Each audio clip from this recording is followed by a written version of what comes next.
The frontier didn't hand out happy endings. The men who shaped the West didn't get parades or retirement parties. These men got arrows in the gut, bullets in the back, and sometimes just a slow, bitter fade into history. These men fought grizzlies, outran war parties, and stared death in the face more times than they could count. Some died fast, others remained, their bodies worn down by the very land they conquered. These are the real stories of how the toughest men of the frontier met their end. No myths, no legends, just the plain truth. My name is Sam, and this is Wild America. Let's start with a man who mapped the West and disappeared into it. Jedediah Smith, ambushed and vanished, 1831. Jedediah Smith walked into the unknown with a rifle in hand and a map forming in his head. Born in 1799, he hacked his way across the Rockies and the Southwest, only to be forgotten for 75 years. But the truth came out. He was the one who put South Pass on the map, opening the West to thousands. Smith came from nothing. In 1822, he joined William Ashley's Fur Company and jumped headfirst into brutal exploration. He led the first documented trek from Salt Lake to the Colorado River, then braved the Mojave into Mexican-controlled California, an American first. On the return trip, he crossed the Sierra Nevada and Great Basin, where lesser men died. The next year, he forged the first overland route from California to Oregon, surviving 3 Native American attacks and a grizzly that nearly ripped his face off.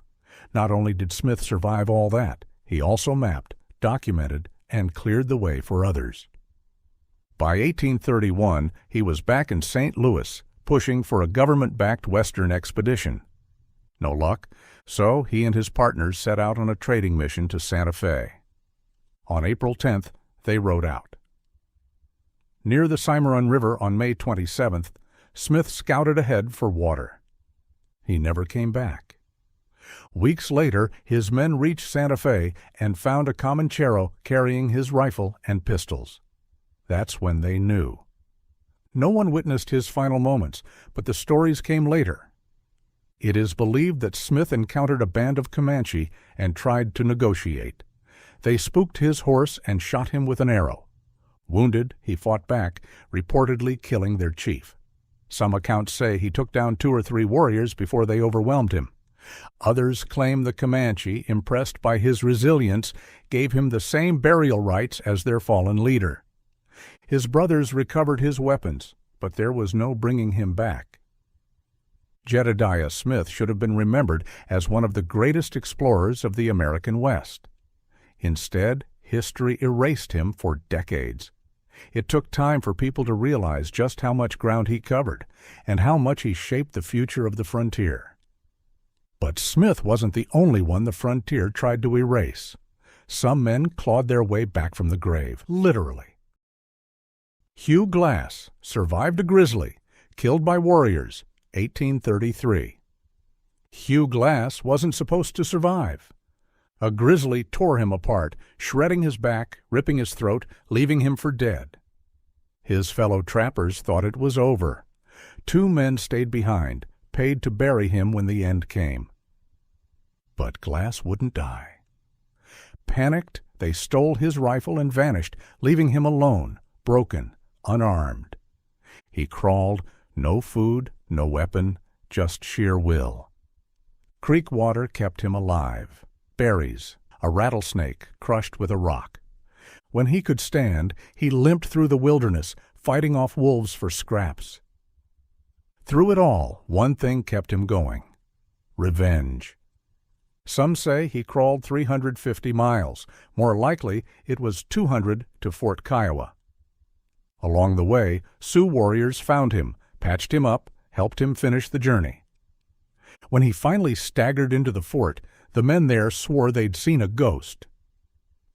First, he found the kid, maybe Jim Bridger. Instead of killing him, Glass let him live. "Let your conscience and your God deal with you," he supposedly said. But Fitzgerald was different. Glass tracked him down, only to find he'd joined the army. Killing him meant hanging. Instead, Glass humiliated him in front of his men and reclaimed his stolen rifle. That should have been the end. But Glass wasn't made for quiet living. He spent another decade in the wild, still trapping, still pushing his luck. And in 1833, it ran out. Near the Yellowstone, Arikara warriors, men he'd fought before, ambushed him. There was no crawling away this time. They killed and scalped him on the frozen river. Truth or legend? Probably both. The bear attack and betrayal were real. But the crawling, the wolves, the raw snake? Who knows? Mountain men weren't known for modesty. What's certain is that Hugh Glass survived when he shouldn't have, and his name refuses to die. His legend still haunts the frontier, a story too wild to let go. Hugh's full story, including every brutal detail, is on our channel. And so are the full stories of every legend in this episode. Be sure to check them out. And if you think crawling for survival was rough, try outrunning death barefoot, bleeding, and hunted. John Coulter, Mysterious Death. After outrunning death, 1812. John Coulter is another legendary survivor, the kind who made other legends look soft. His most famous moment is when he did a naked, bloody sprint for his life, alone against a tribe of Blackfeet warriors bent on killing him. But the way he died? That's where the story gets foggy. It started in 1808, deep in what's now Montana. Coulter and his partner, John Potts, stumbled into a Blackfeet war party. The mood turned deadly fast. Potts tried to fight. He got shot to pieces for his trouble. Coulter, unarmed, was stripped naked. Instead of killing him outright, the warriors gave him a twisted choice. Run for it. A head start, then the hunt began. Coulter ran like hell, bare feet shredding on rocks, cactus needles slicing into his skin, lungs burning. Miles passed, and still they chased. Then, one warrior closing fast. Coulter stopped, wheeled around, and faced him. The Blackfoot, shocked by the sudden turn, tripped. Coulter didn't hesitate. He took the man's weapon and killed him. No time to celebrate. He kept moving, found a river, and dove in, hiding under a tangle of driftwood while the rest of the warriors searched. Hours passed. When the Blackfeet finally gave up, Coulter crawled out, half dead, but free. That escape made him a legend. But the end of his story? No one really knows. After years of trapping and exploring, he settled down near New Haven, Missouri, married a woman named Sally, and tried to live a quiet life. Then suddenly, gone. Some say he died of jaundice in 1812, buried near Miller's Landing. Others claim it was 1813. Some say the Blackfeet caught up to him, finishing what they started. No proof, no clear answers, just a man who outran death once, but maybe not twice. What's certain? Coulter's name lives on, stamped into the wild places he roamed, a reminder of what it took to survive on the raw edge of the American frontier. But not every frontier legend met death in the open, fighting for his life. Some were taken down by something quieter, betrayal. Jim Beckwourth, poisoned by his own people? 1866. James Beckwourth lived hard and died suspiciously. He was a fighter, a trader, a scout. He carved his way through the frontier with skill, charm, and a knack for survival. But in the end, not even his reputation could save him. Born into slavery in Virginia around 1798 or 1800, Beckwourth's white father and enslaver eventually freed him. He learned blacksmithing, but wanted more. The West called, and he answered. St. Louis, the fur trade, life among the Crow. He became a mountain man through and through. The Crow took him in, called him a chief, and he wore the title well. His name spread across the frontier.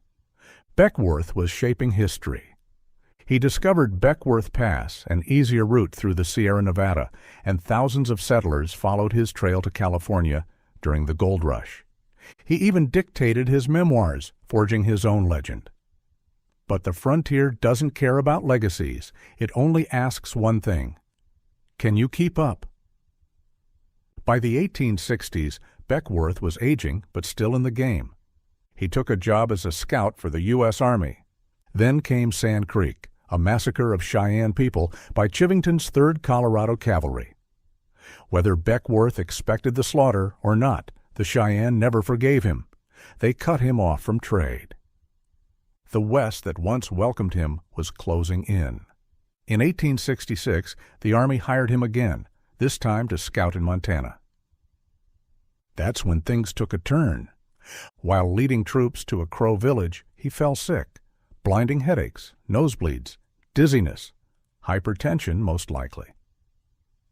But rumors spread fast on the frontier, and Jim Bridger heard a different story. The Crow poisoned him. Maybe they no longer trusted him. Maybe they thought he had outlived his use. Beckwourth returned to the Crow village, where he died. They buried him at the lodge of Iron Bull, near Fort Smith. His name remains on passes, trails, and old stories told by men who lived rough like he did. Some say he exaggerated his exploits. Maybe, but even if half of what he claimed was true, James Beckwourth was a legend. But legends don't always get to choose how they go out. Some die with a whisper, others with a scream. Old Bill Williams, hacked to pieces, 1849. Old Bill Williams was a mountain man to the bone, wild, tough, and fluent in the ways of the frontier. Born in 1787, he was more at home in the wilderness than among his own kind. He trapped, traded, fought, and guided, speaking multiple native languages and earning both respect and fear. The Osage called him Lone Elk. Others just called him Dangerous. Williams had a talent for survival. He rode with the likes of Kit Carson, Joe Walker, and Jedediah Smith, carving out a reputation as a top-tier trapper and scout. But survival on the frontier meant playing by your own rules, and Williams wasn't afraid to break them. He stole horses from Spanish missions, took what he needed, and racked up enemies. He was said to have massacred 25 innocent Indians in a single encounter, just one of many stains on his legacy. By the time John C. Fremont came knocking in 1848, Williams was past his prime. The years had worn him down. He was dirtier, drunker, and less reliable. But he still knew the land better than most. Fremont wanted a railroad route through the Rockies, and Williams warned him. Winter in the La Garita Mountains would be suicide. Fremont didn't listen. The expedition got buried in snow, 11 men froze to death, and nearly all their pack animals perished. Williams led the survivors south, barely keeping them alive. Then, in March 1849, he made one last mistake. He and Dr. Benjamin Kern went back to the mountains, searching for more survivors. The Utes didn't care why they were there. They saw trespassers, and that was enough. The warriors cut them down in the snow, ending Williams's long, brutal run on the frontier. A legend in his time, but far from a hero. Old Bill Williams lived by the mountain man's code, hard, fast, and deadly. And in the end, it caught up with him. But while Old Bill Williams went down swinging, this other legend that we're about to show you played the long game. Until the West finally caught up with him too. Bill Sublette, the man who cheated death until he didn't, 1845. William Sublette arrived on September 21, 1799, in a tough Kentucky home on the Cumberland River. His father, Philip, had ambitions: politics, land speculation, and running an inn where young Bill first heard tales of the frontier from seasoned travelers. By 1817, the family moved to St. Charles, Missouri. At 18, Sublette leased timberland, cutting and selling fence rails. He wasn't book smart, but he had sharp instincts. By 23, he was a lawman, first as a deputy, then town constable. But small-town life wasn't enough. In 1823, Sublette set his sights on the fur trade. Hired by General William Henry Ashley, he had no trapping experience but knew business and politics. The frontier was unforgiving. Either you survived or you didn't. Sublette did. For years, he battled brutal winters, rival traders, and Indian skirmishes, learning the trade from hardened mountain men. By 1826, he and partners Jedediah Smith and David Jackson took over Ashley's fur empire. But the beaver trade was dying, and competition was fierce. By 1830, they cashed out and changed strategy. Rather than chase declining pelts, Sublette supplied trappers instead. He led massive wagon trains, proving the Oregon Trail could handle them. For him, it was business and history. Settlers would soon follow, pushing the frontier westward. For years, Sublette balanced the wilderness with business in St. Louis. He built Fort William on the Laramie River, a key fur trade hub. Rivals called him ruthless, but he played to win. By 1840, the fur trade was dead, but Sublette wasn't. He turned to land deals and family. In 1844, he married Frances Hereford, hoping for a fresh start. But years of rough living caught up with him. Tuberculosis set in. In July 1845, too weak to fight anymore, he left St. Louis for New Jersey, seeking recovery. He never made it. On July 23rd, he died in Pittsburgh, far from the frontier he had conquered. His name, though, remained, marked into the story of the American West. The frontier, however, didn't just chew men up, it left some behind to watch it disappear. Joseph Meek, The Last Mountain Man's Lonely End, 1875. Joseph Meek wasn't the kind of man to sit still. At 18, he joined William Sublette and the Rocky Mountain Fur Company, diving headfirst into the lawless frontier. For over a decade, he trapped beaver, dodged hostile tribes, and made a life out of the wild Rockies. In 1829, a Blackfoot war party scattered his group, leaving Meek to wander alone into what we now call Yellowstone. He described the land like something out of hell, steam spewing from the ground, pools of boiling water, craters hissing like angry spirits. By 1840, the fur trade was drying up. Too many trappers, too few beavers, and the world moving on from fancy hats. Meek saw the writing on the wall and headed west to Oregon with fellow trappers Robert Newell and Caleb Wilkins. Along the way, they met a small wagon party at Fort Hall and guided them to the Whitman Mission. That single wagon became the first to make it that far on the Oregon Trail. Once in Oregon country, Meek settled in the Tualatin Valley and jumped into politics. He took to wearing a bright red sash mimicking the French-Canadian trappers who got along better with the local tribes. By 1843, he was at the Champaweg meetings, throwing his weight behind forming a provisional government. When it passed, he became sheriff. A few years later, he was elected to the legislature. Then came the Whitman Massacre in 1847. Cayuse warriors killed missionary Marcus Whitman, his wife Narcissa, and a dozen others, including Meek's 10-year-old daughter, Helen. That loss fueled his next move. In dead winter, Meek and 2 others trekked east, carrying word of the massacre and the brewing Cayuse War. The journey was brutal, months of snow, starvation, and exhaustion. By May, they reached Missouri, then rode steamships and rail lines to Washington, D.C. There, Meek, looking messy and unpolished, met President James K. Polk. He argued for turning Oregon into a federal territory, and Polk listened. By next spring, Oregon had its first territorial governor. Meek was named U.S. Marshal. For 5 years, he rode the line between lawman and frontier enforcer. In 1850, He oversaw the execution of 5 Cayuse men for the Whitman killings. He then led troops in the Yakima War, earning the rank of major. But the wild days faded, replaced by settlements and laws. Meek died on June 20th, 1875, at home in Tualatin Plains. He was 65.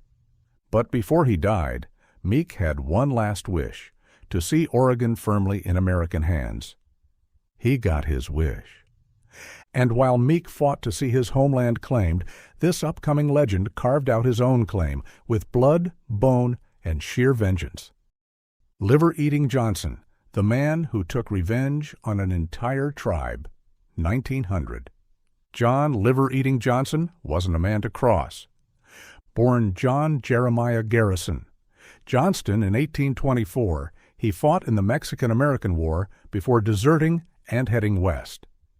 He tried his hand at gold mining, then woodhawking, but legend made him something else entirely, a nightmare. In 1847, Crow warriors killed his Flathead wife. That was their last mistake. Johnson didn't just seek revenge, he declared war on the entire Crow Nation. Over 25 years, he hunted them relentlessly, scalping and, if legend holds, eating their livers. To the Crow, the liver housed the soul. Devouring it meant ultimate domination. They named him Dapiek Absaroka, Crow Killer. The Blackfoot tried to end him, capturing him one winter to trade to the Crow. But Johnson was impossible to kill. He snapped his bindings, killed his guard, and escaped into the Rockies, trekking 200 miles, half naked, to safety. Eventually, the blood feud ended. The Crow made peace with the man who had once hunted them, calling him brother. By the 1860s, Johnson fought for the Union Army, later becoming a scout, whiskey peddler, and eventually a Montana lawman. The frontier aged, and so did he. He spent his final years in a California veterans' home, dying peacefully in 1900, an ironic end for a man who had lived on the edge of death. Yet legends don't rest. As long as the West is remembered, so is Liver-Eating Johnson. If you want the full story of Liver-Eating Johnson, every brutal detail of his vendetta, his survival against impossible odds, and the truth behind his legend, then check out the full episode on our channel. And while you're at it, don't miss the rest of our episodes. Every one of these frontier legends has a story worth hearing, and we've got them all waiting for you in full details. But for now, let's conclude this episode with a different kind of wild man, a man who didn't hunt his enemies, a man who lived alongside them. James Grizzly Adams, the man who lived with bears but couldn't survive a head wound, 1860. John Grizzly Adams wasn't exactly born to wrestle grizzlies. He started life on October 22, 1812, in Medway, Massachusetts, as a shoemaker. But the wild called, and Adams answered. In 1849, lured by the California gold rush, he left his family and cobbler's bench behind, seeking fortune in the untamed West. Gold didn't pan out, but the wilderness offered something richer: adventure. Adams turned to hunting and trapping, capturing wild animals for circuses and menageries. His specialty was grizzly bears. While most saw them as monsters, Adams saw potential partners. He raised bear cubs like Benjamin Franklin and Lady Washington, training them with respect and intense courage. Together, they performed feats that left audiences awestruck and a little terrified. In 1855, high in the Sierra Nevada, Adams's bond with grizzlies nearly became his undoing. A mother grizzly defending her cubs attacked him savagely. She tore his scalp and left a silver dollar-sized hole in his skull, exposing his brain. Amazingly, Adams survived.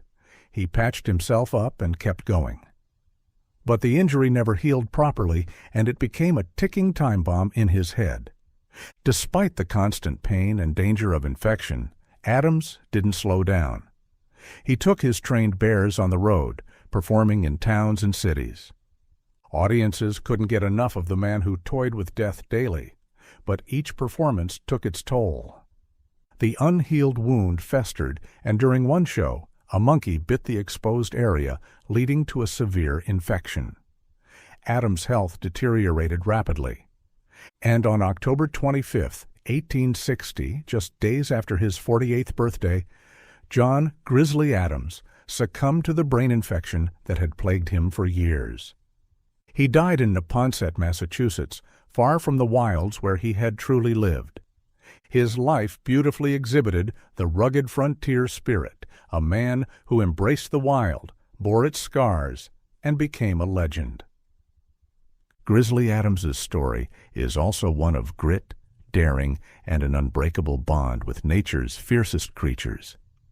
He lived and died on his terms, leaving behind a legacy as enduring as the wilderness he called home. The Wild West was brutal, and these men lived by its rules. They cheated death more times than most, but in the end, even legends die. What's left? The stories. And as long as we tell them, they never really fade. My name is Sam, and this has been Wild America.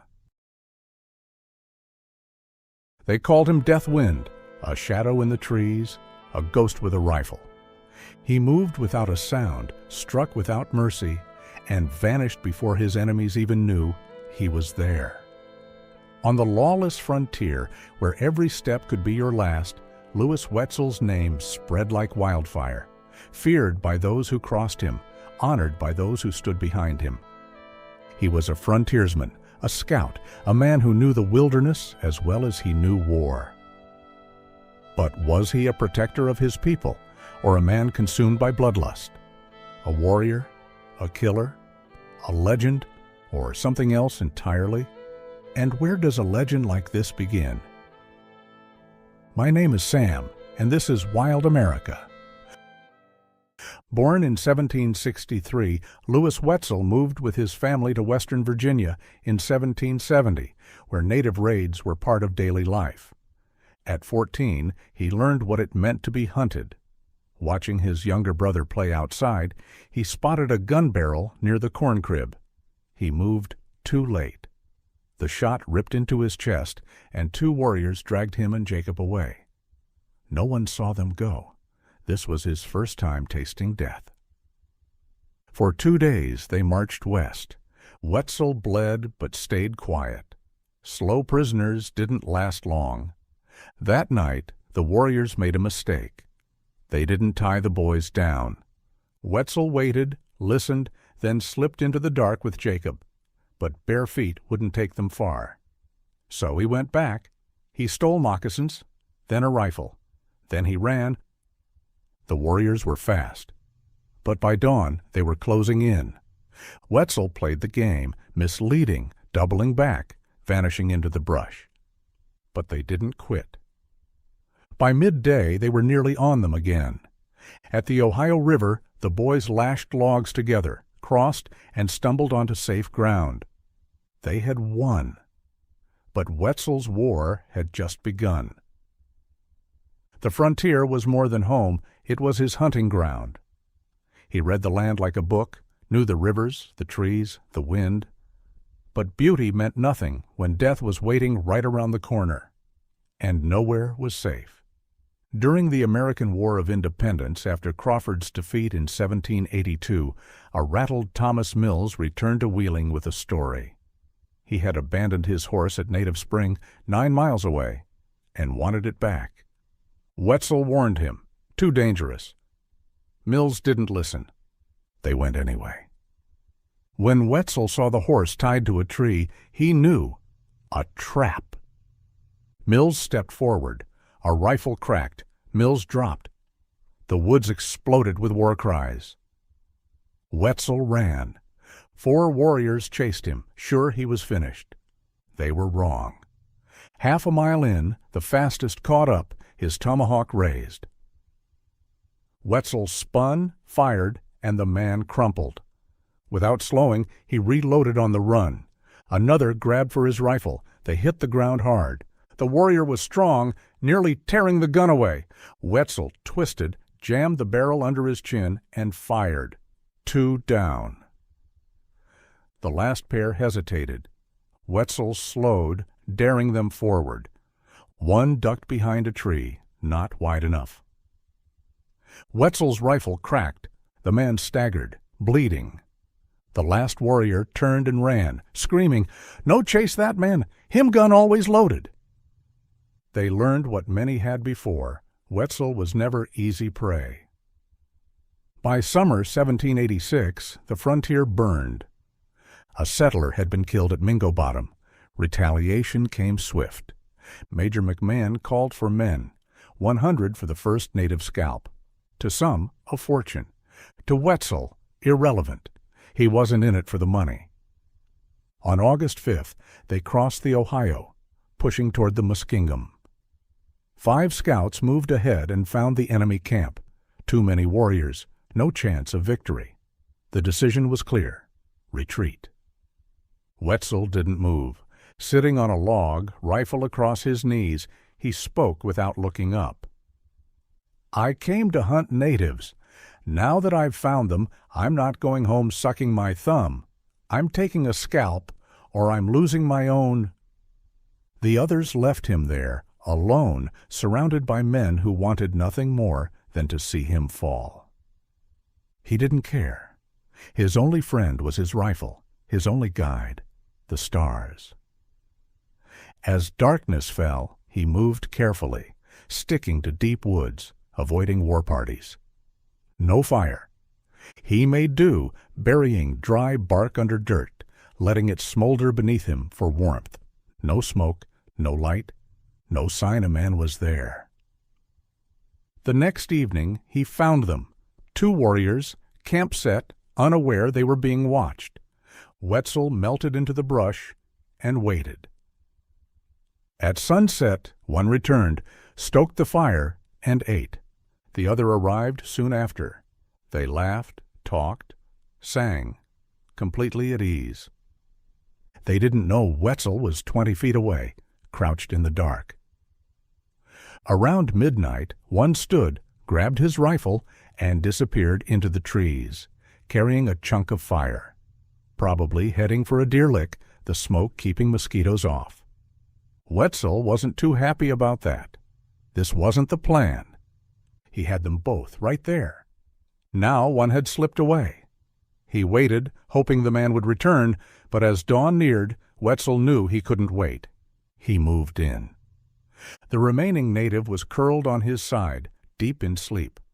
Wetzel struck the native, ending him in an instant. A single jolt, a final breath, then silence. He left his mark, wiped his blade clean, and vanished before the sun broke the horizon. By the time he reached Mingo Bottom, his companions had already returned. But Wetzel came back with a scalp.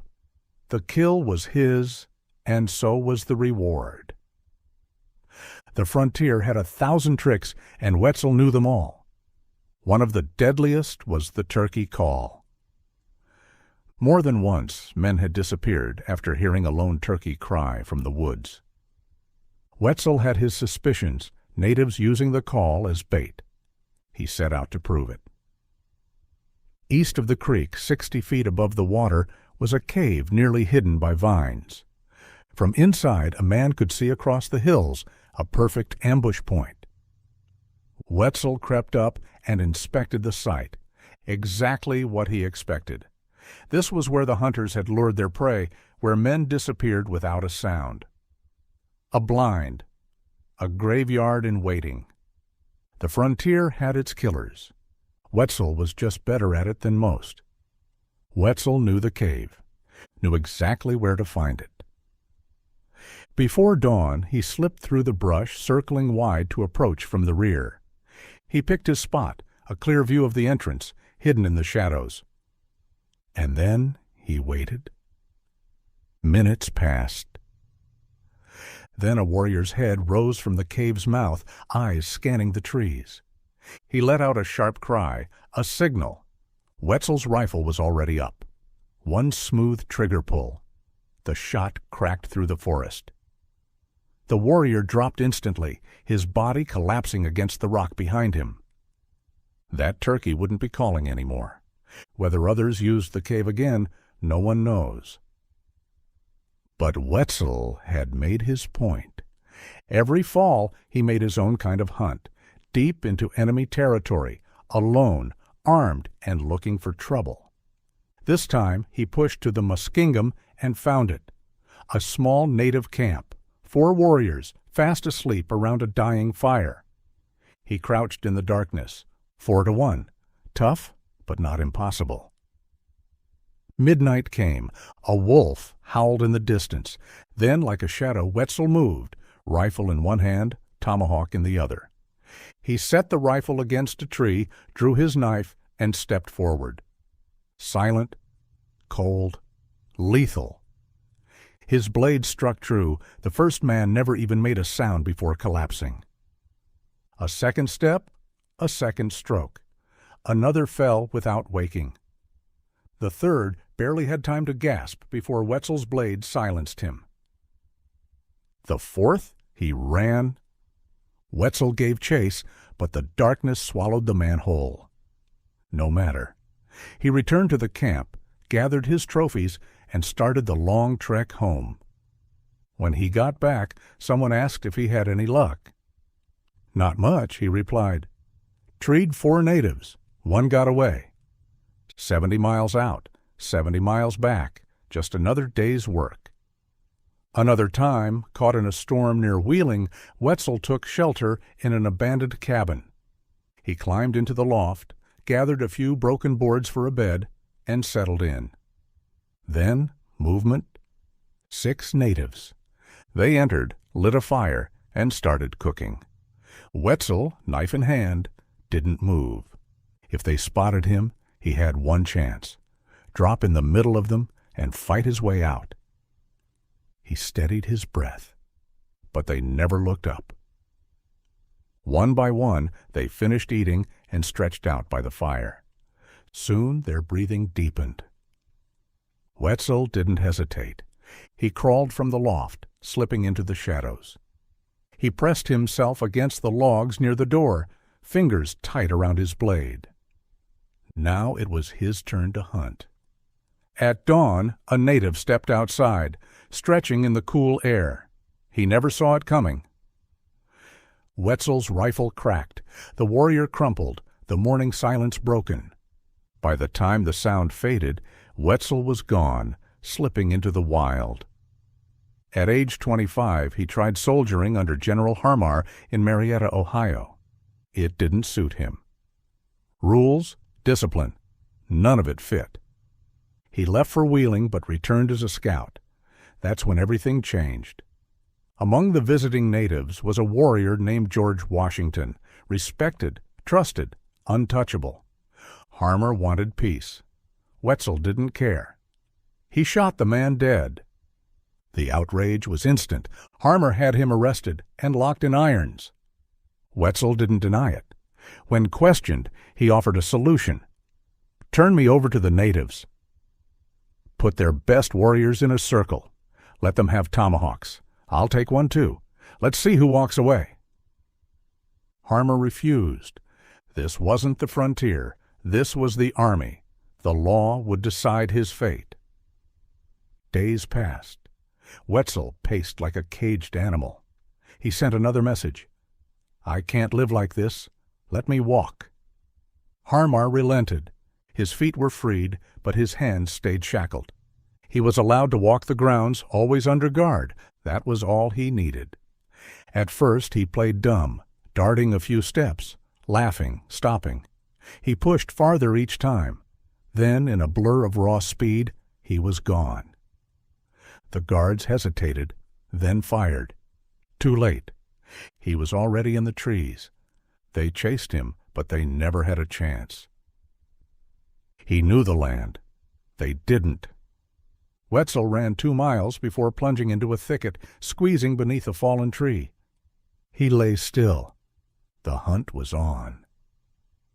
Soldiers and native scouts swept the forest. Hours passed. Then, footsteps. 2 warriors climbed onto the very log hiding him. Wetzel's heart pounded. They howled for others, searching but never looked close enough. As night fell, they moved on. Now came the real challenge. The Ohio River stood between him and safety. The banks were swarming with guards. His only hope was a friend's cabin on the Virginia side. No raft, no boat, just open water and iron shackles. Could he make it? Maybe, maybe not, but he'd rather drown than go back. So he jumped. The current dragged at him, but he kicked hard, floating on his back, inching across. By the time he crawled onto the Virginia shore, he collapsed, barely able to move. Eventually, he made his way to his friend's cabin. A hammer and file freed him from the irons. He was safe. For now. But Harmar wasn't finished. Furious over Wetzel's escape, he sent men in a canoe to drag him back, but Wetzel and his allies were waiting. As the boat neared shore, rifles leveled from the bank. The warning was simple. Step out, and you die. Harmar's men thought it over. Then they turned around. With fresh weapons and supplies, Wetzel headed home, but the price on his head kept climbing. Captain Kingsbury was next to try. He moved in on Mingo Bottom, expecting an easy capture. He was dead wrong. One eyewitness put it best. A company of men could as easily have dragged Old Horny out of the bottomless pit as taken Lewis Wetzel by force from Mingo Bottom. Kingsbury made his move while a shooting match was underway at Wetzel's father's place. The settlers were in no mood for legal niceties. Talk of hanging a man for killing a native had them ready to spill blood. The plan was simple: ambush Kingsbury's boat and leave no survivors. It took Major McMahon to stop them. He warned Kingsbury straight, try to take Wetzel, and he'd have every settler in the region gunning for him. Kingsbury got the message and turned back. Wetzel figured that was the end of it. He was wrong. Downriver in Maysville, Kentucky, he was drinking in a tavern when trouble found him. A lieutenant named Lawler, passing through with soldiers, spotted him. Unlike Kingsbury, Lawler didn't bother with threats.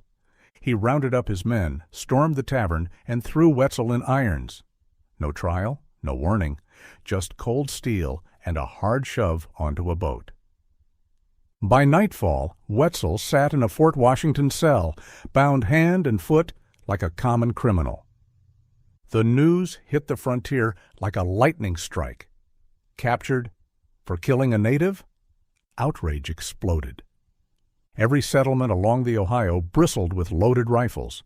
Petitions poured in, but when Harmar ignored them, men started forming militias. They weren't asking anymore. They were preparing to take Wetzel back. Harmar saw the writing on the wall. He wasn't about to start a war over one man. Wetzel walked free. He returned a hero. The settlers treated him like a king, his list of kills proof of his courage.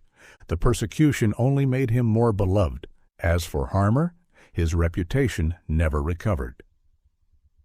The man who once commanded fear now inspired nothing but contempt. He had tried and failed to leash death wind. No one ever tried again. If Harmar had even half of Wetzel's nerve, his men might not have been slaughtered in the Miami campaign. But Wetzel didn't waste time on failures, his own or anyone else's.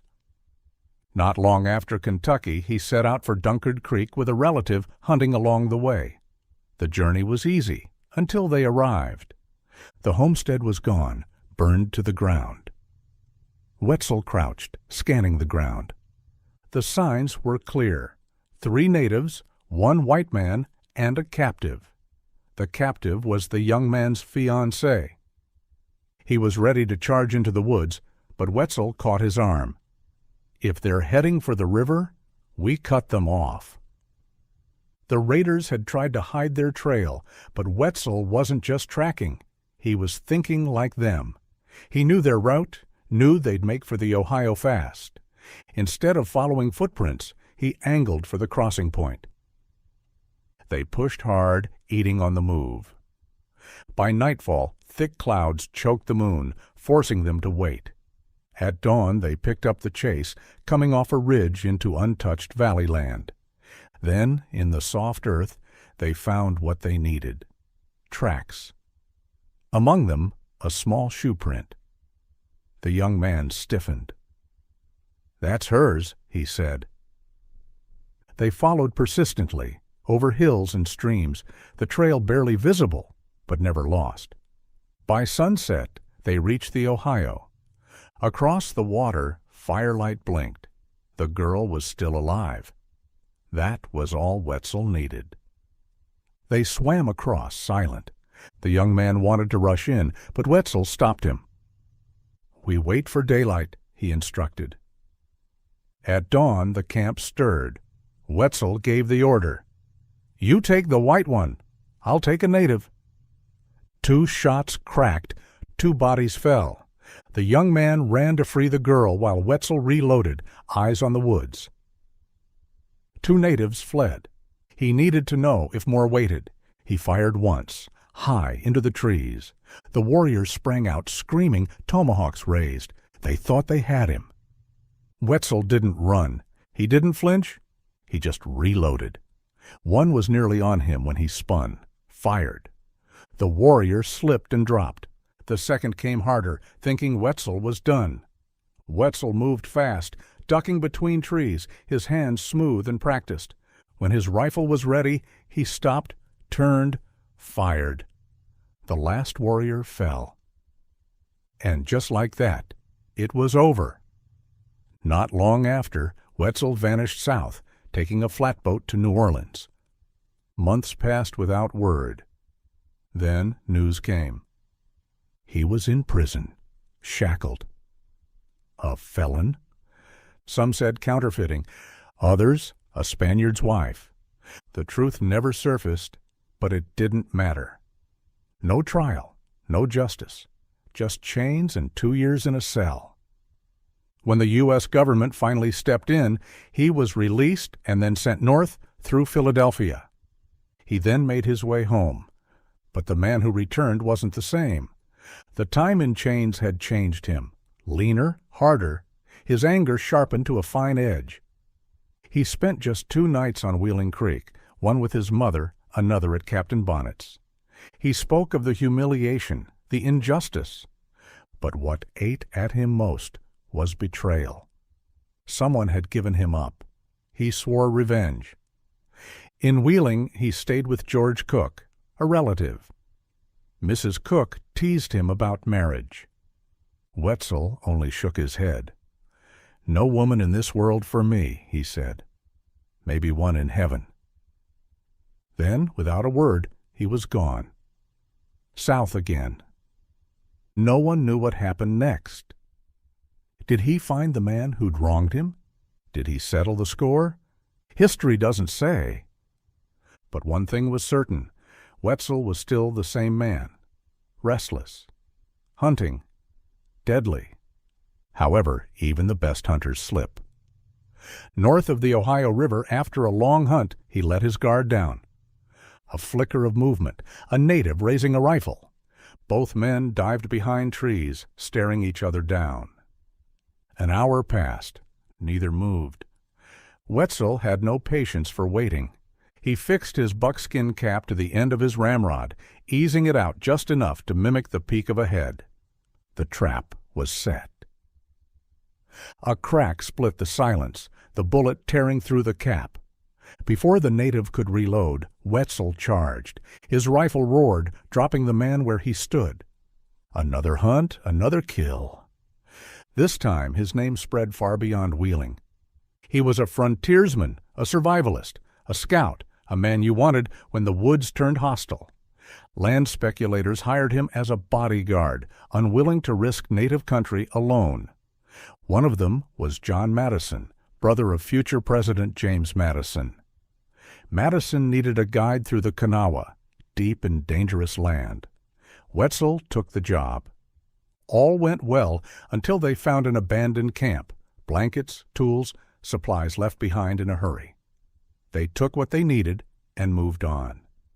That afternoon, crossing the Little Kanawha River, gunfire erupted. A hidden war party ambushed them.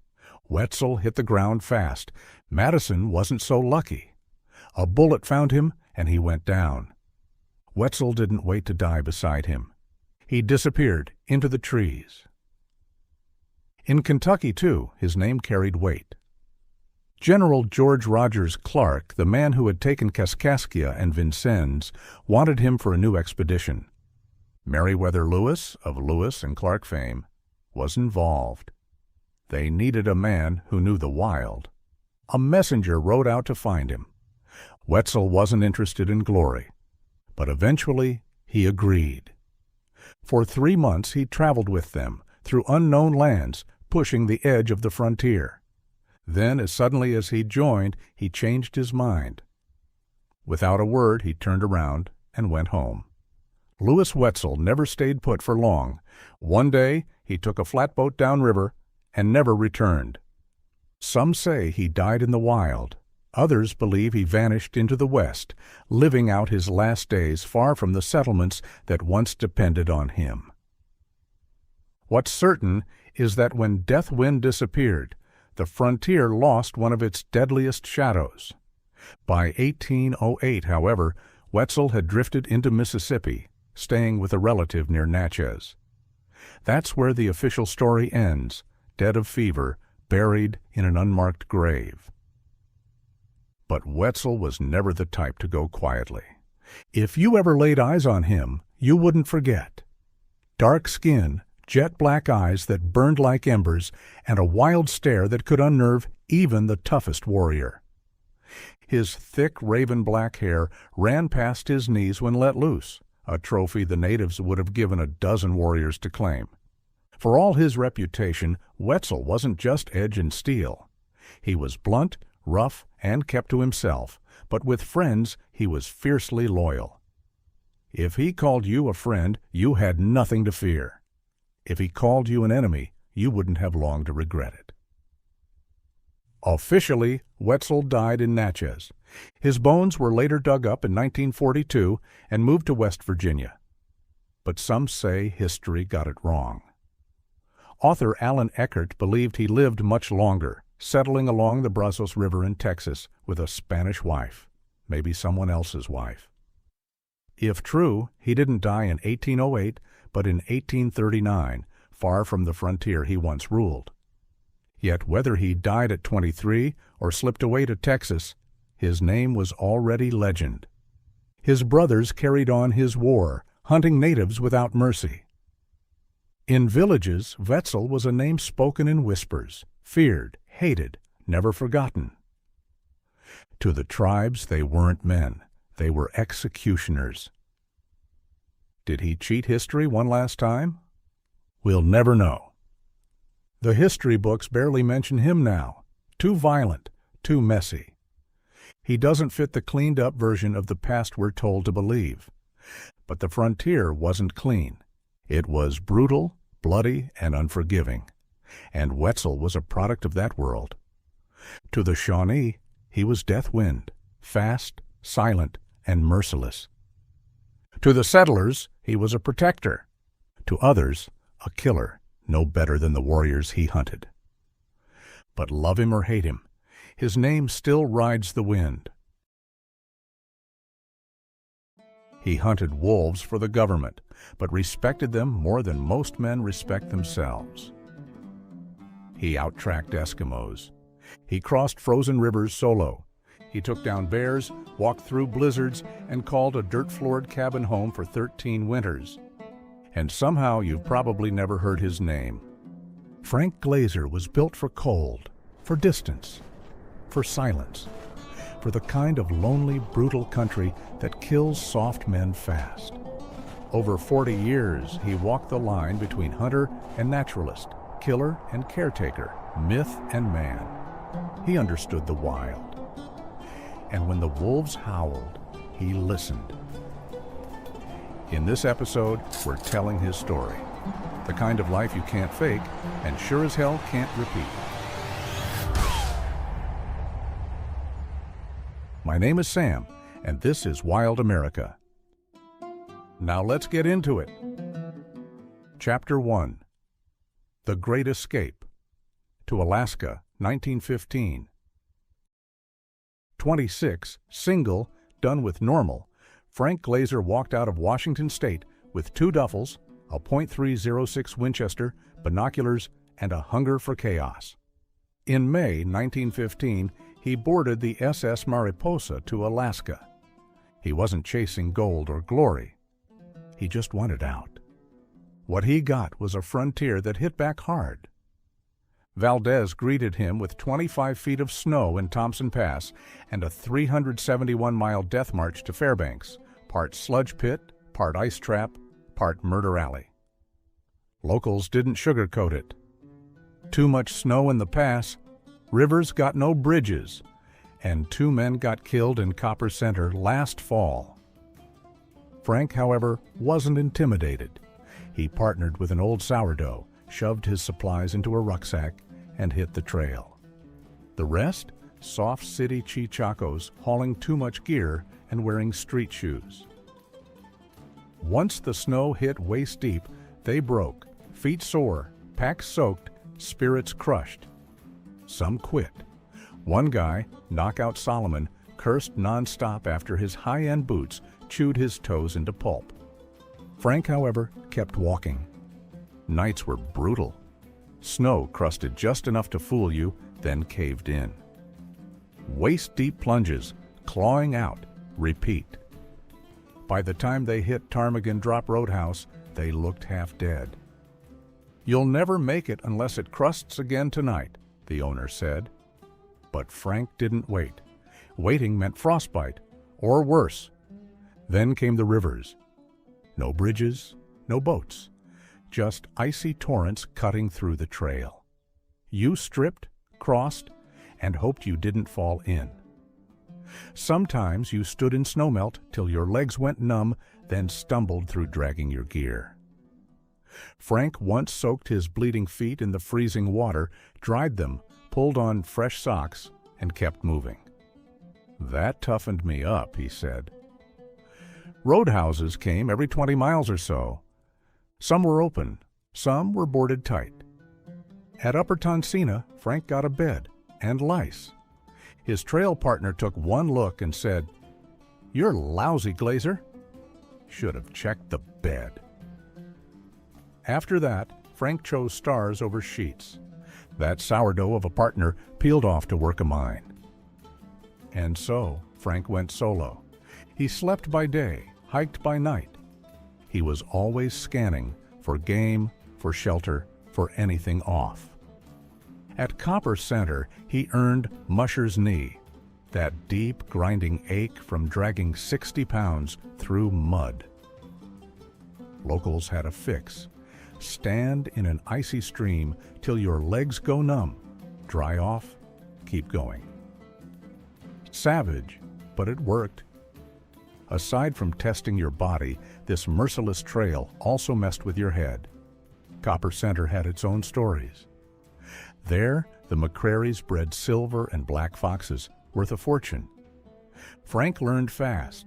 Mess with a nesting vixen, she'll kill her own pups. He also heard about a triple murder from the fall. One guy's arm turned up in a sled dog's mouth. Another had 7.22s in his back. Farther up the trail, the snow turned to bog.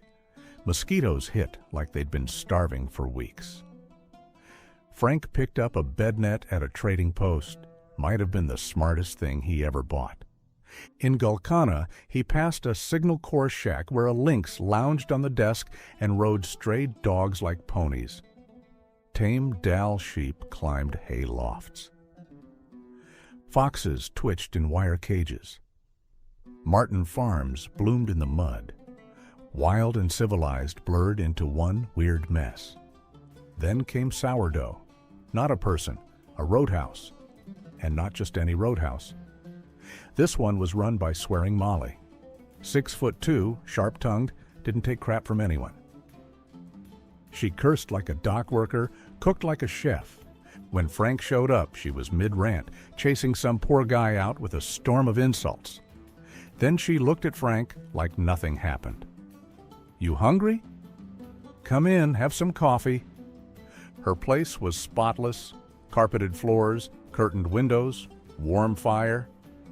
It was a magnet for traders, trappers, drifters, anyone with a story or scars. Molly ran the joint like a queen. Once she got sweet on a driver named Jack Bishop. He mailed her a fake gold nugget made of salt. She showed it off all summer, thought she'd struck it rich. But when the truth came out, she vowed revenge, then forgave him by spring. And that was Molly. Fire and grace, all wrapped up in boots. And when Frank left, the ground got worse. Spruce log roads turned to deep sucking mud. The trail climbed again, past Paxson Lake, past Summit Lake, both frozen solid in May. Somewhere along the ice, Frank met Bobby Sheldon, the first guy to drive from Fairbanks to Valdez. He was hacking at ice, trying to drag a busted Model T across it. Frank jumped in, swinging tools for hours. Bobby was a real pioneer, he'd say later. A miner named Matt McGovern, 52, joined him for a stretch. Decent guy, until he almost shot Frank while fiddling with a pistol. Then he remembered he'd left $400 in a vest back at Paxson's. Turned around, ran all the way back, came grinning with the cash like it was no big deal.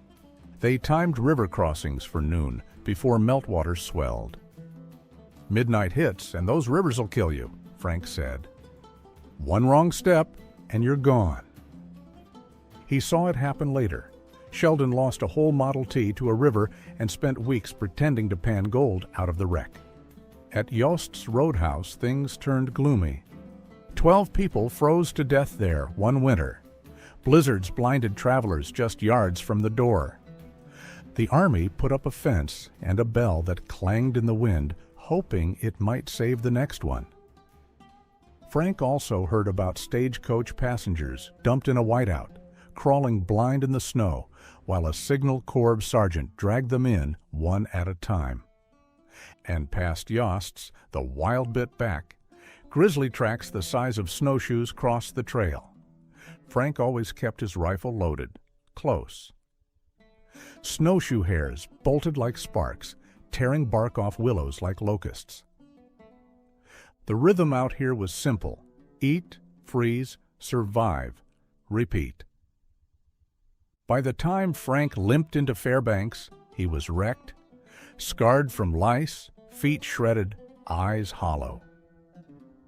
He'd walked nearly 400 miles through some of the nastiest terrain on the continent. Broke, beat up, tough as rawhide. But he'd made it. He was home. "I came to Alaska looking for game," he once said. "What I found was something wilder." Chapter 2, Market Hunter of the North, 1915 to 1924. Frank Glazer didn't hunt for sport. He hunted to eat. In Alaska, meat was currency, and cash meant staying alive. He limped into Fairbanks with sore feet and a hard stare, saw nothing but wild country, and went straight to work.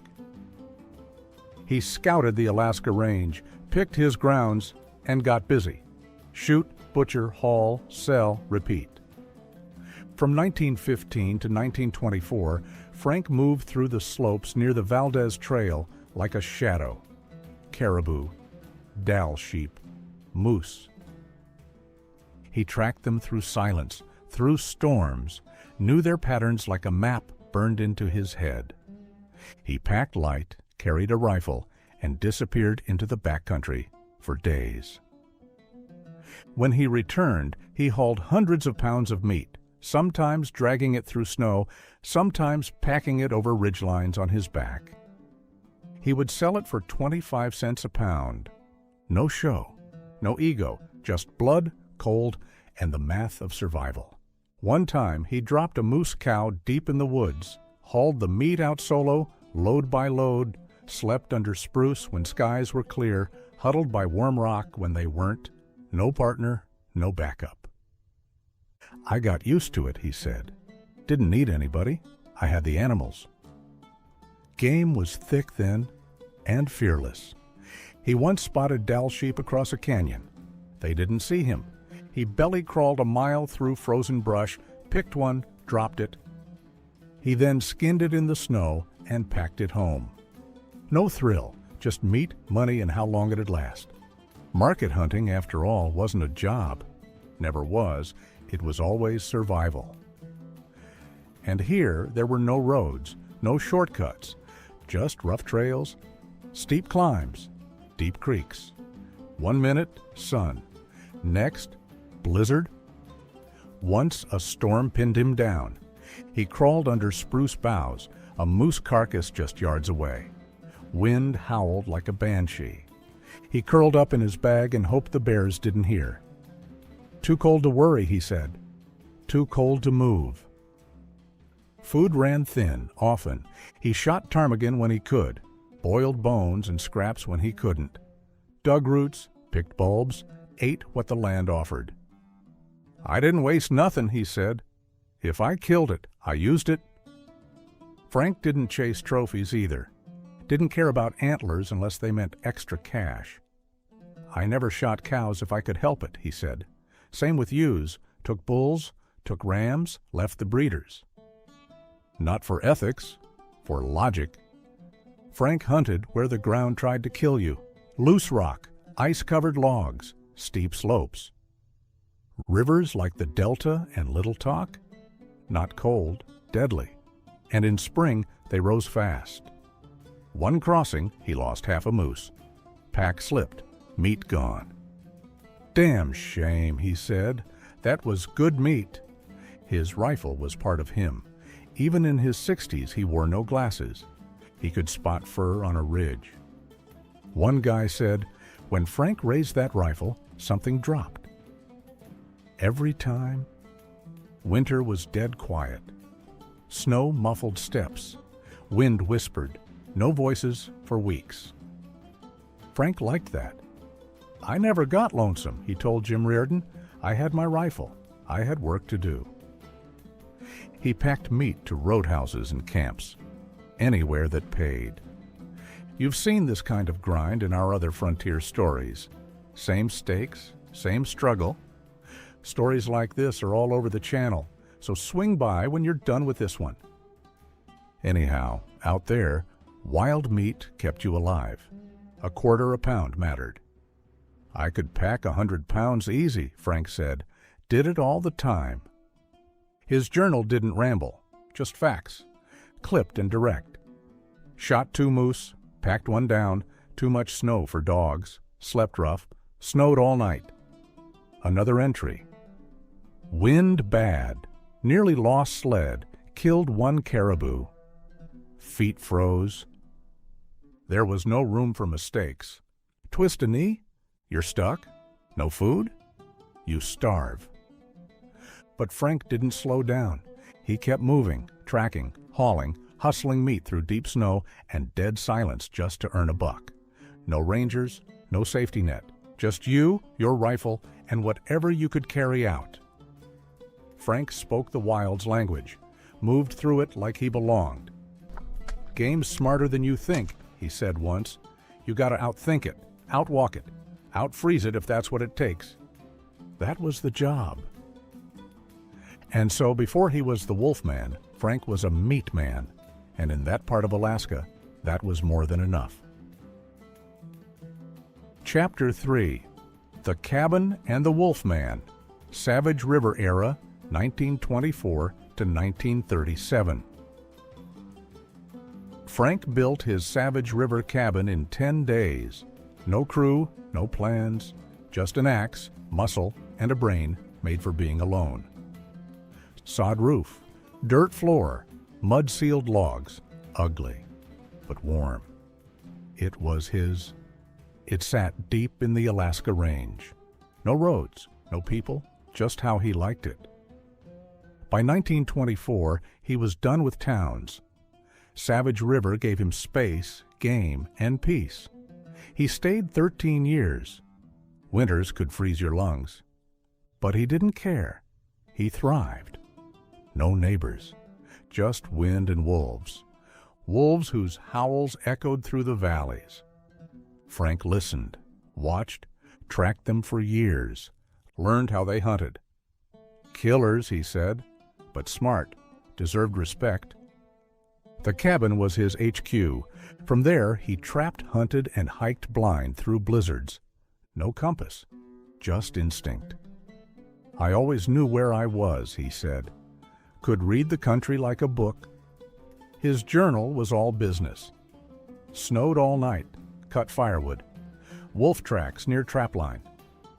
But between the lines, life was rough. When food ran low, he boiled spruce bark. He skinned frozen kills by lantern light. He dried boots by the stove.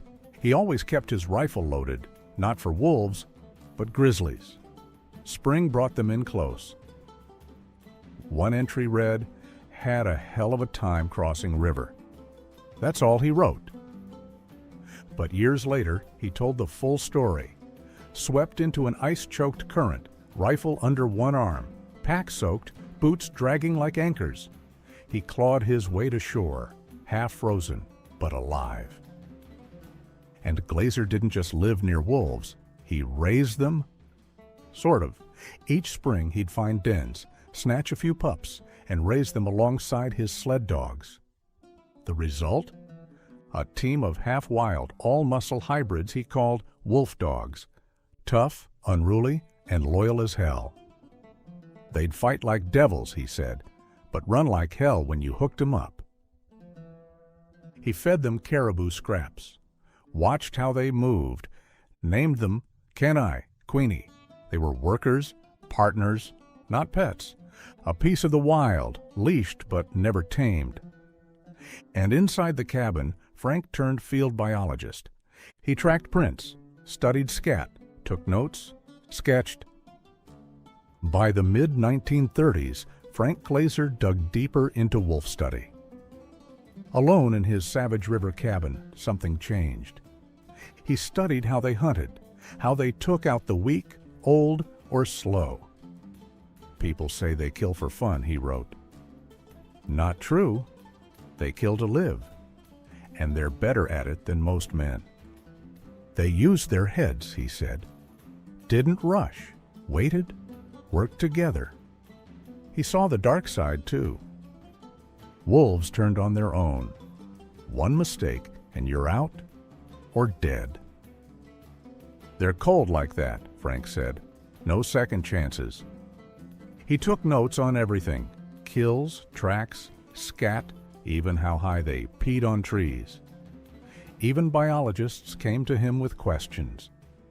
Adolph Murray used his notes in The Wolves of Mount McKinley. Even government guys treated him like a field guide in boots. He knew wolves top to bottom, said trapper Oscar Vogel. Taught me tricks I'd never thought of. And the twist? The more Frank learned, the less he hated them. He still trapped, still poisoned, but he saw the point. Eliminating wolves? Frank hated that idea, said fellow agent Jim King. It wasn't about wiping them out, it was about balance. By his 50s, folks just called him the Wolf Man. A letter with just that name still reached him in Fairbanks. He didn't pick the nickname, but it fit. He could track a wolf like it was his brother.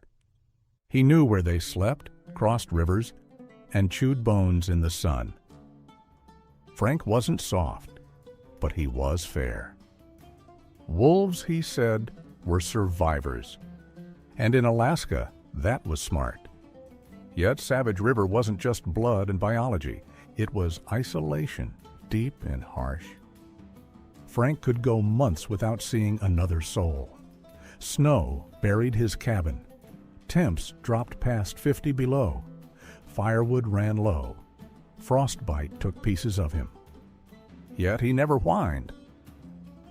I had what I needed, he said. Meat, water, quiet. What else is there?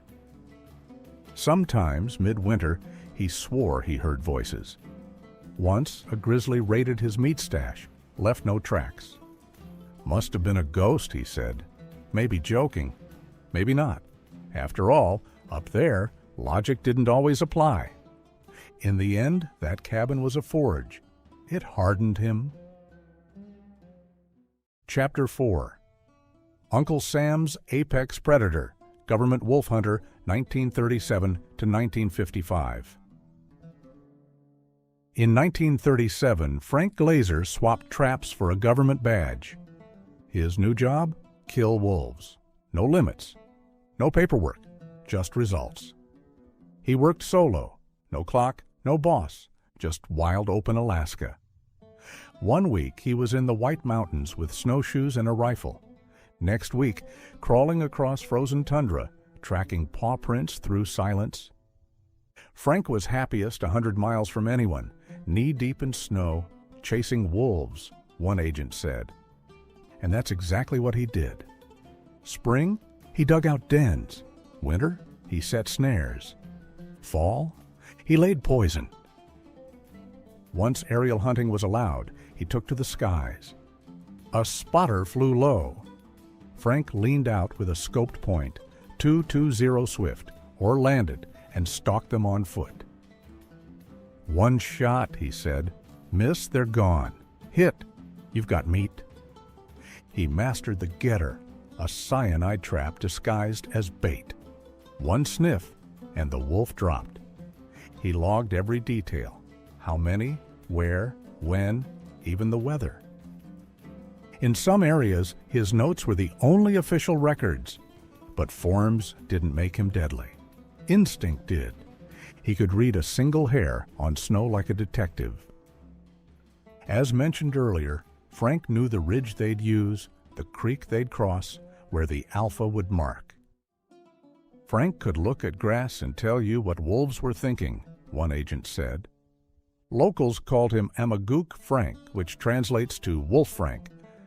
He simply beat them at their own game. When wolves tore through reindeer herds, Frank shut it down. His traps worked, his poison sets were quick and clean. And in 1948, he was sent to Nunivak Island to protect muskox. Locals there had been killing them. Yet Frank didn't scold. He simply talked. After that, the killing stopped. They listened, a pilot said. He was straight. Frank never sugar-coated it. Wolves breed fast. Traps alone won't cut it. "You need poison, planes, den work, the whole deal," he said. "Hit hard, don't stop." But he still respected them. Long before tech and trackers, he was out there with binoculars, watching packs cross frozen rivers, mapping their moves, the alphas lead, the flanks, the way they herded caribou like soldiers on a raid. "I don't mind shooting wolves," he wrote to the Game Commission, "but when I find one in my trap, I feel ashamed. They're the real gentlemen of the predatory family." It was pure survival, not contradiction.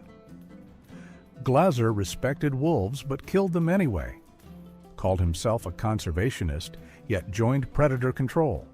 Raised wolf dogs, shot wild ones. Loved their cunning, hated what they did to the herds.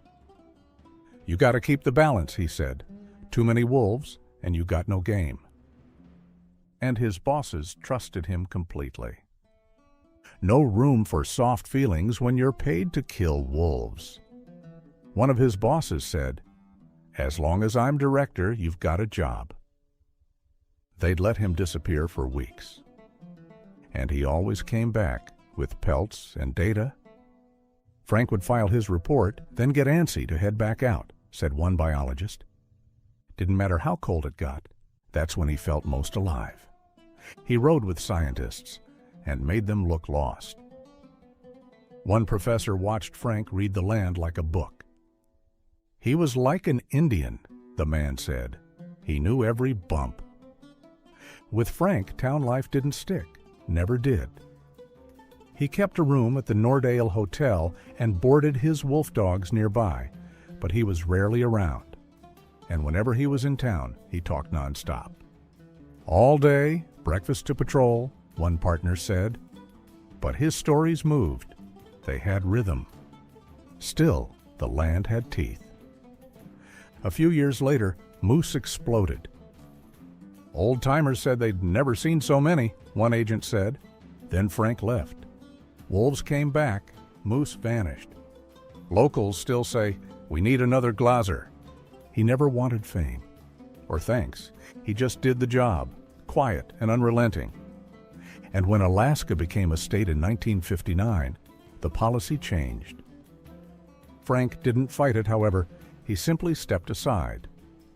Now he may have never hesitated to kill, but he never forgot what he was killing. Another predator. Chapter 5. The Legend Lives On. Frank Glaser died in 1974, but in Alaska, he never really left. His name still rides the wind, hooked onto wolf howls. His stories thunder across bar tops, slip through trapline cabins, and rumble out of old-timers' mouths when they talk about how things used to be. Yes, the man's gone, but the myth? It's still kicking. Even before he went quiet, the tales had legs.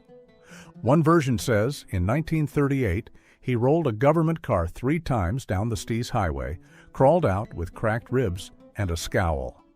His diary just said, "Rolled over 3 times. Cut on head. Rib injuries." Dry as sawdust. No drama. Anyone else would have died, or at least milked it for sympathy. Then there were the pets. Wolf dogs with steel-trap jaws and glacier eyes. One massive black wolf chained in a cabin let Frank stroll in with food like it was normal. Sam White, a hardened trapper, said, "I wouldn't have gone near it unless it was trussed in chains." Frank didn't exactly tame these animals. He simply earned their tolerance, maybe even their trust. Then there's the bison hunt story. Frank, in his 60s, tags along with a college professor who'd never aimed at anything more dangerous than a thought. Frank tracks the bull, lines up the shot, and hands it off. 2 shots ring out. One hits the chest, one clips the ear, Frank's ear. The bull drops. No one asked who made the kill. They knew. Bush pilots would often drop him in the Arctic with nothing but snowshoes and a rifle. 2 weeks later, he'd radio back with a sack full of wolf tails and a craving for meat. Jim King remembered how Frank couldn't stand office work. By day 3, he'd get itchy. Wolves needed thinning. He'd be gone. In Fairbanks, he stalked the streets like a wolf behind glass. People knew him. He boarded his wolf dogs nearby, kept a room at the Nordale Hotel, and bought every new rifle in town. He even slipped cash to broke trappers who couldn't cover their bar tabs. Even when he had money, he lived lean. Even when alone, he didn't seem lonely. He chewed snuff, quit it in the hospital, cursed it after, then picked it back up like nothing changed. His boots stayed laced, rifles spotless. Eyes sharp into his 60s, never wore glasses. He moved like a man shaped by snow, sleds, and survival. When he talked, it came out in stored-up bursts, like he'd been holding it in for years. To the old-timers, Frank was legend attached to memory. Governor J. Hammond called him Lobo Lean, with gun-bore eyes and a gait like a penned-up predator. Joked he might have been part wolf himself. Always prowling, always alert, always one step from slipping into the wild again. Today, Alaska's changed. You can now fly over the trails he hiked for weeks. Roads cut across the ground he wore thin on foot. Tourists chase northern lights with phones. Bears show up on YouTube, not in meat caches. But Frank's still out there, more than a memory, not quite a ghost. He's in the wind, in the tracks, in the way the land feels when it's still. He left no kids, no estate, just Alaska, untamed, scarred, and humming with stories.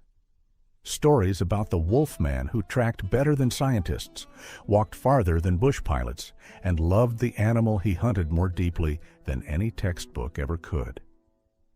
Yes, Frank Glazer is gone. But try walking the Alaska Range on a quiet winter morning. See the wolf tracks in the snow. Then tell me he's not there. In the end, they may have called him Wolfman, but he was just a man who understood the wild better than most of us understand ourselves. In the heart of the Arctic National Wildlife Refuge, where temperatures drop to 60 below zero and the nearest neighbor is 200 miles away, lives the last man standing between civilization and the true Alaskan wilderness. His name is Heimo Korth, and he's the final holdout in America's last frontier. While the rest of Alaska has been developed, regulated, and civilized, Heimo continues to live exactly as the original frontiersman lived, completely dependent on his own skills, his own knowledge, and his own determination to survive in the harshest environment on the continent. For over 40 years, he's trapped, hunted, and survived in the Arctic National Wildlife Refuge, one of the most remote and unforgiving places on Earth. No roads lead to his cabin. No power lines bring electricity. No supply trucks deliver food or fuel. He lives by the seasons, following the ancient rhythms of the Arctic. When the caribou migrate, he hunts. When the rivers freeze, he traps. When the storms come, he endures. This isn't a romantic adventure or a temporary escape from modern life.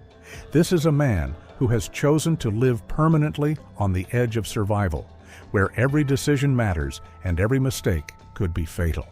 But what drives a man to choose such an extreme lifestyle? How does he survive in conditions that would kill most people within hours? And what does his story tell us about the price of true freedom in modern America?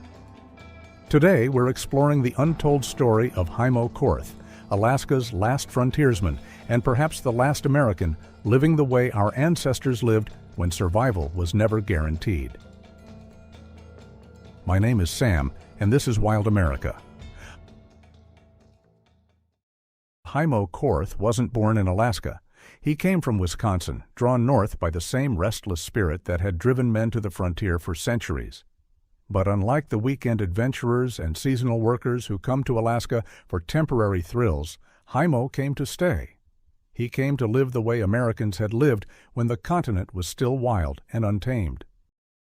The journey north, from Wisconsin farm boy to Arctic trapper, 1970 to 1985.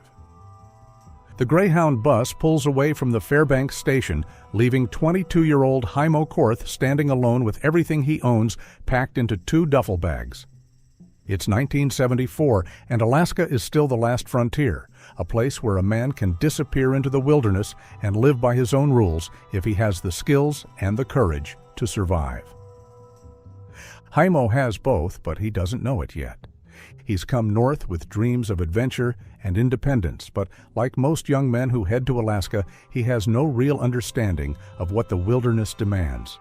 He has farm boy toughness and a willingness to work, but he lacks the specialized knowledge that separates survivors from casualties in the Arctic. His education begins immediately. Alaska in the 1970s is still wild enough to kill the unprepared, and Heimo learns quickly that the romantic vision of frontier life bears little resemblance to the brutal reality of Arctic survival. The cold is beyond anything he experienced in Wisconsin. The isolation is complete and unforgiving. The margin for error is non-existent. But Heimo also discovers something about himself that he never knew existed. He thrives in conditions that break other men. The challenges that drive most people back to civilization only make him more determined to master the skills necessary for wilderness survival. His first job is working construction in Fairbanks, but Heimo's real education happens during his time off when he begins learning from the old-timers who still remember when Alaska was truly wild. These men, trappers, hunters, and bush pilots who had lived through Alaska's territorial days, become his teachers in the arts of wilderness survival. From them, Heimo learns the fundamentals of Arctic survival that no book or modern course can teach. He learns to read weather patterns that can mean the difference between life and death. He learns to identify the subtle signs that indicate where game animals travel and feed. He learns the 1,000 small details that separate successful wilderness living from fatal mistakes. The trapping education begins when Heimo meets Phil Jagow, an experienced trapper who recognizes something in the young man that reminds him of his younger self. Jagow becomes Heimo's mentor, teaching him not just the technical skills of trapping, but the deeper knowledge of how to live in harmony with the Arctic environment. Under Jagow's guidance, Heimo learns to construct and maintain trap lines that can extend for hundreds of miles through some of the most remote country in North America. He learns to identify the best locations for different types of traps, how to prepare and preserve furs for market, and how to manage trap lines efficiently during the short Arctic winter when trapping is possible. But more importantly, Jagow teaches Heimo the mental disciplines necessary for long-term wilderness survival, the ability to work alone for months at a time, the patience to wait for the right conditions before making critical decisions, the psychological toughness to endure isolation, cold, and constant physical demands without losing focus or determination. The cabin construction project that Heimo undertakes in the late 1970s demonstrates his growing mastery of Arctic survival techniques. Working alone and using only hand tools, Heimo builds a cabin that can withstand Arctic conditions while providing the comfort and functionality necessary for year-round wilderness living. The cabin design reflects Heimo's understanding of Arctic construction principles that we've explored in videos like How Appalachian People Heated Their Cabins Back in the Day.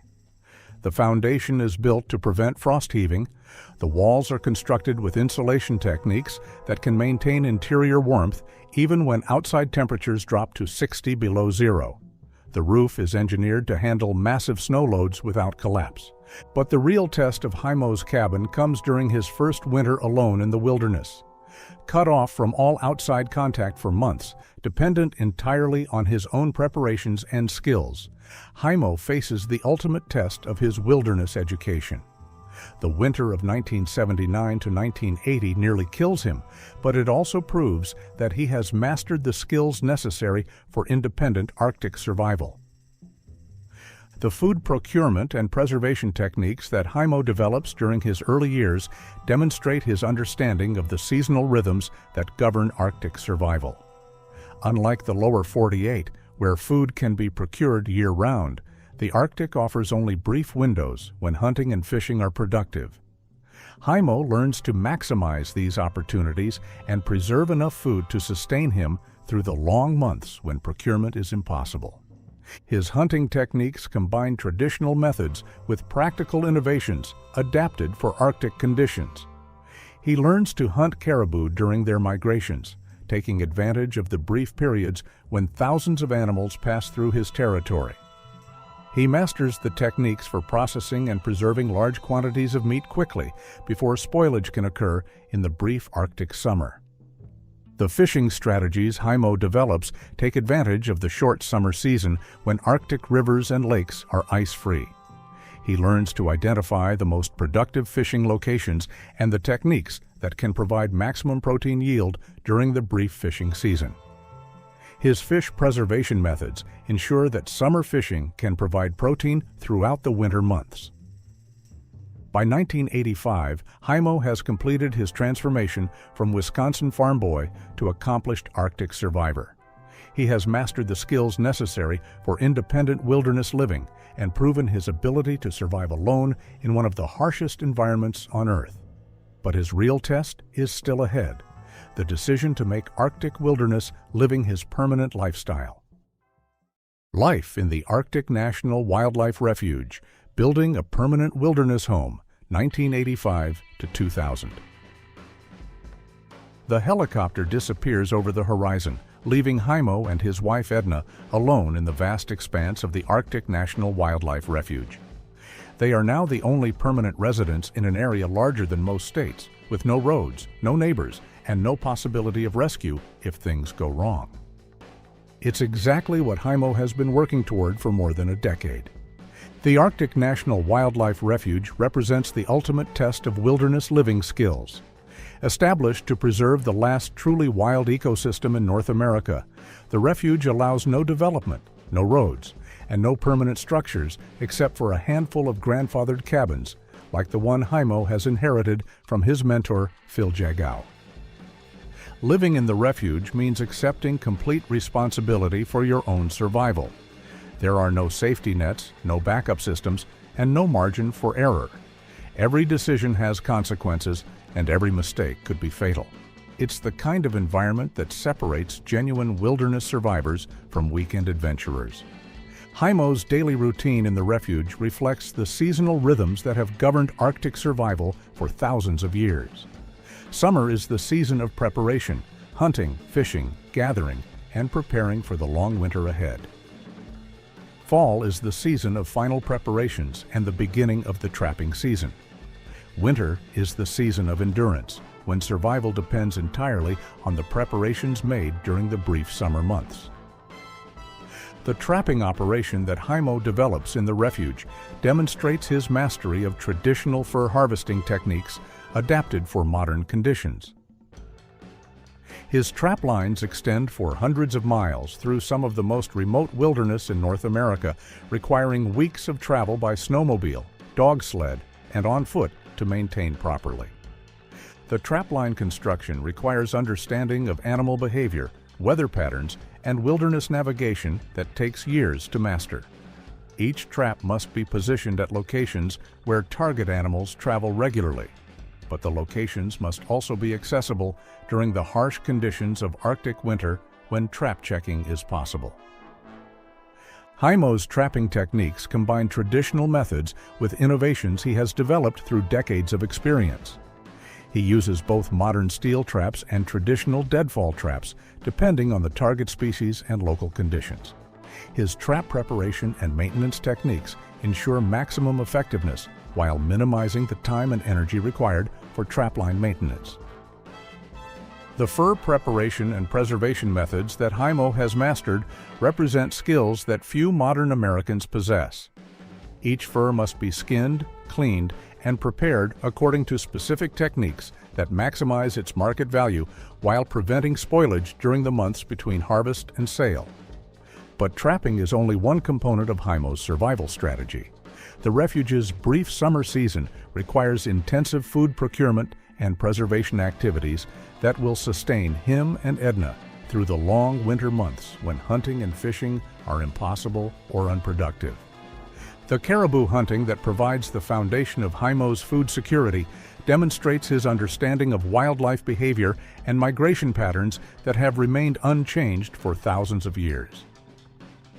The caribou migration through the refuge is one of the last great wildlife spectacles in North America, and Heimo has learned to position himself to take advantage of this annual event.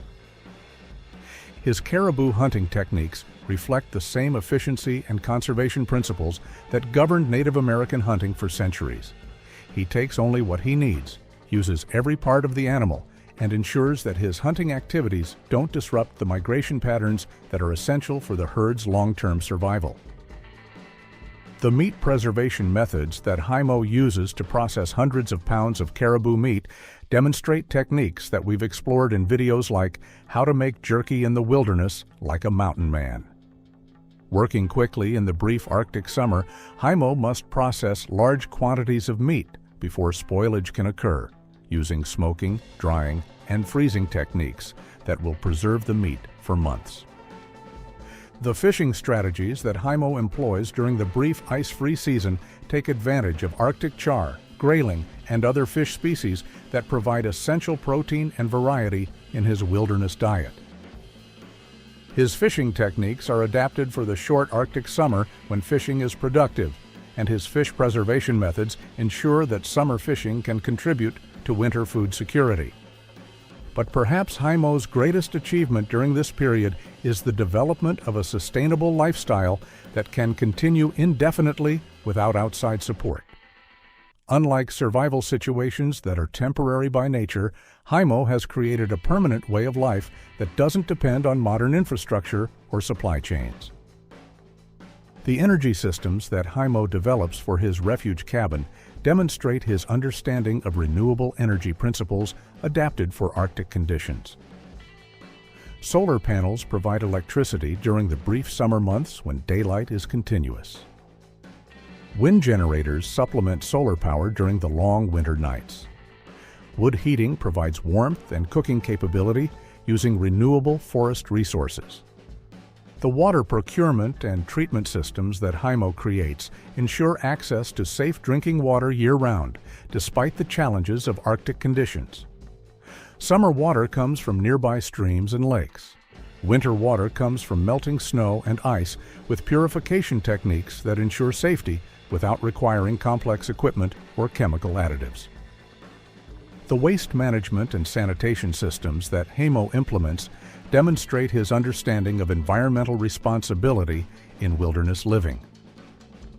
All waste must be managed in ways that don't contaminate water sources or attract dangerous wildlife while still maintaining the sanitary conditions necessary for long-term health. By 2000, Heimo has created a lifestyle that represents the pinnacle of modern wilderness living.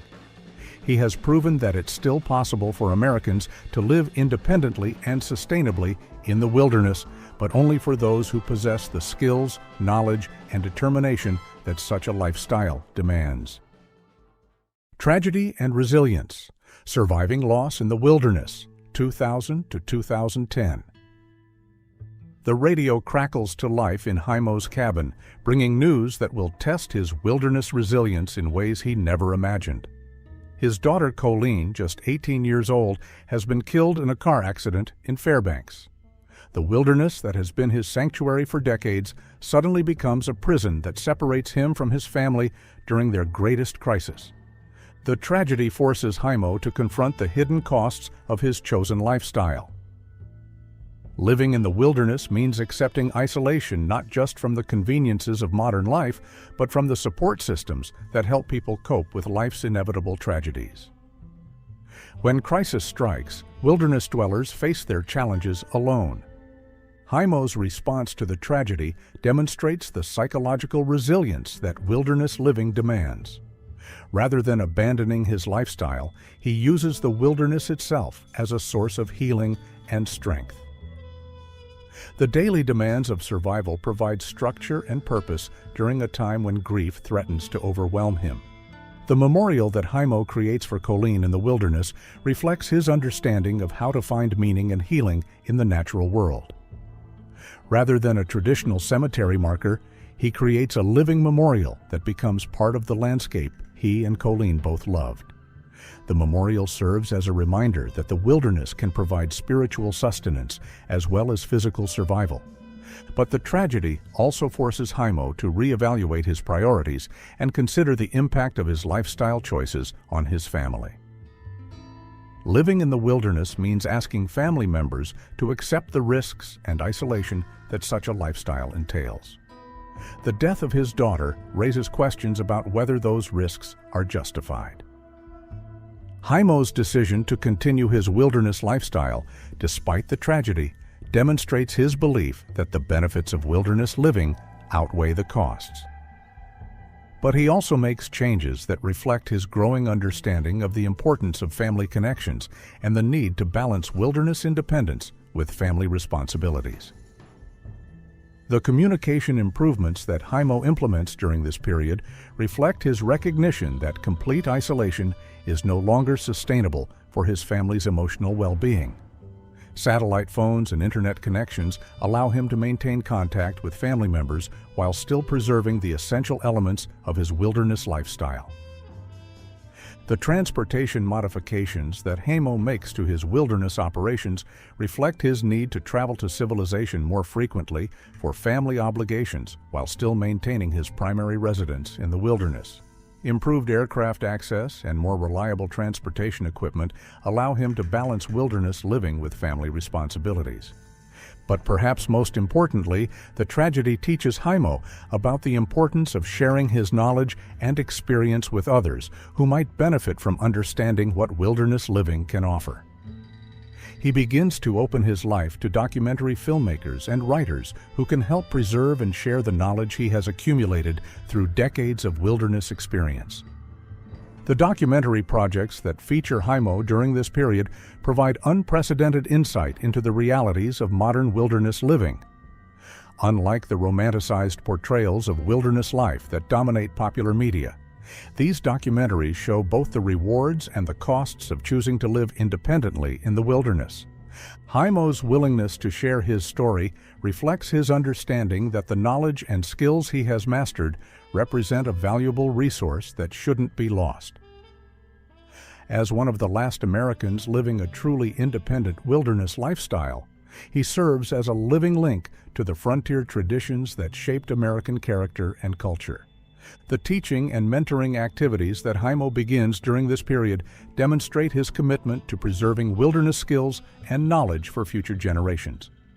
Through workshops, interviews, and informal teaching, he shares the practical knowledge that has allowed him to survive and thrive in the Arctic wilderness.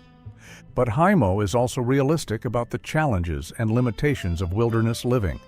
He doesn't romanticize his lifestyle or encourage others to attempt wilderness living without understanding the skills, commitment, and sacrifices that such a lifestyle requires. His teaching emphasizes the importance of proper preparation and realistic expectations. The conservation advocacy that Heimo becomes involved in during this period reflects his understanding of the threats facing the wilderness areas that have been his home for decades. As development pressure increases and climate change affects Arctic ecosystems, Heimo becomes a voice for preserving the wild places that make his lifestyle possible. His conservation message is simple but powerful. Wilderness areas like the Arctic National Wildlife Refuge represent irreplaceable resources that provide benefits far beyond their economic value. They preserve ecosystems, wildlife populations, and ways of life that can't be recreated once they're lost. By 2010, Heimo has emerged from personal tragedy with a renewed sense of purpose and a deeper understanding of his role as one of America's last wilderness dwellers. His story becomes not just a personal adventure, but a testament to the human capacity for resilience and adaptation in the face of both natural and personal challenges. The Last Frontiersman, Legacy and the Future of Wilderness, Living, 2010 to present. The morning sun rises over the Arctic National Wildlife Refuge, casting long shadows across a landscape that has remained unchanged for thousands of years. In his cabin, now in his 70s, Heimo Korth begins another day in the wilderness that has been his home for more than 4 decades. He is, by any measure, the last of his kind, the final American living the way the original frontiersman lived, completely dependent on his own skills and knowledge for survival in the wilderness. The modern world has changed dramatically during Heimo's decades in the wilderness, but his daily routine remains governed by the same natural rhythms that have sustained Arctic survival for millennia. He still rises with the sun, still plans his activities around weather and seasons, still depends on his own preparations and skills for everything from food to shelter to transportation. But Heimo is also aware that he represents the end of an era. The combination of skills, knowledge, and circumstances that made his lifestyle possible is unlikely to be repeated. The wilderness areas that provided the foundation for his independence are under increasing pressure from development, regulation, and climate change. The climate change impacts that Heimo has observed during his decades in the Arctic provide first-hand evidence of how environmental changes are affecting the ecosystems that support wilderness living. Changing weather patterns, shifting wildlife populations, and altered seasonal rhythms all affect the delicate balance that makes independent wilderness survival possible. Heimo's observations of environmental change carry special weight because they come from someone who has lived intimately with Arctic ecosystems for decades. His knowledge of normal patterns and cycles allows him to identify changes that might not be apparent to casual observers or short-term researchers.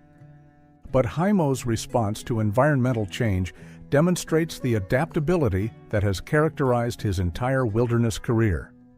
Rather than being defeated by changing conditions, he modifies his techniques and strategies to work within the new realities while preserving the essential elements of his independent lifestyle.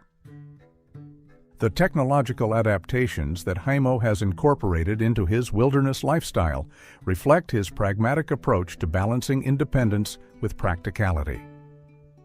Solar panels, satellite communications, and modern transportation equipment allow him to maintain his wilderness lifestyle while staying connected to family and emergency services. But Heimo is careful to ensure that technology serves his wilderness lifestyle rather than replacing it. He uses modern tools to enhance his traditional skills rather than substituting for them.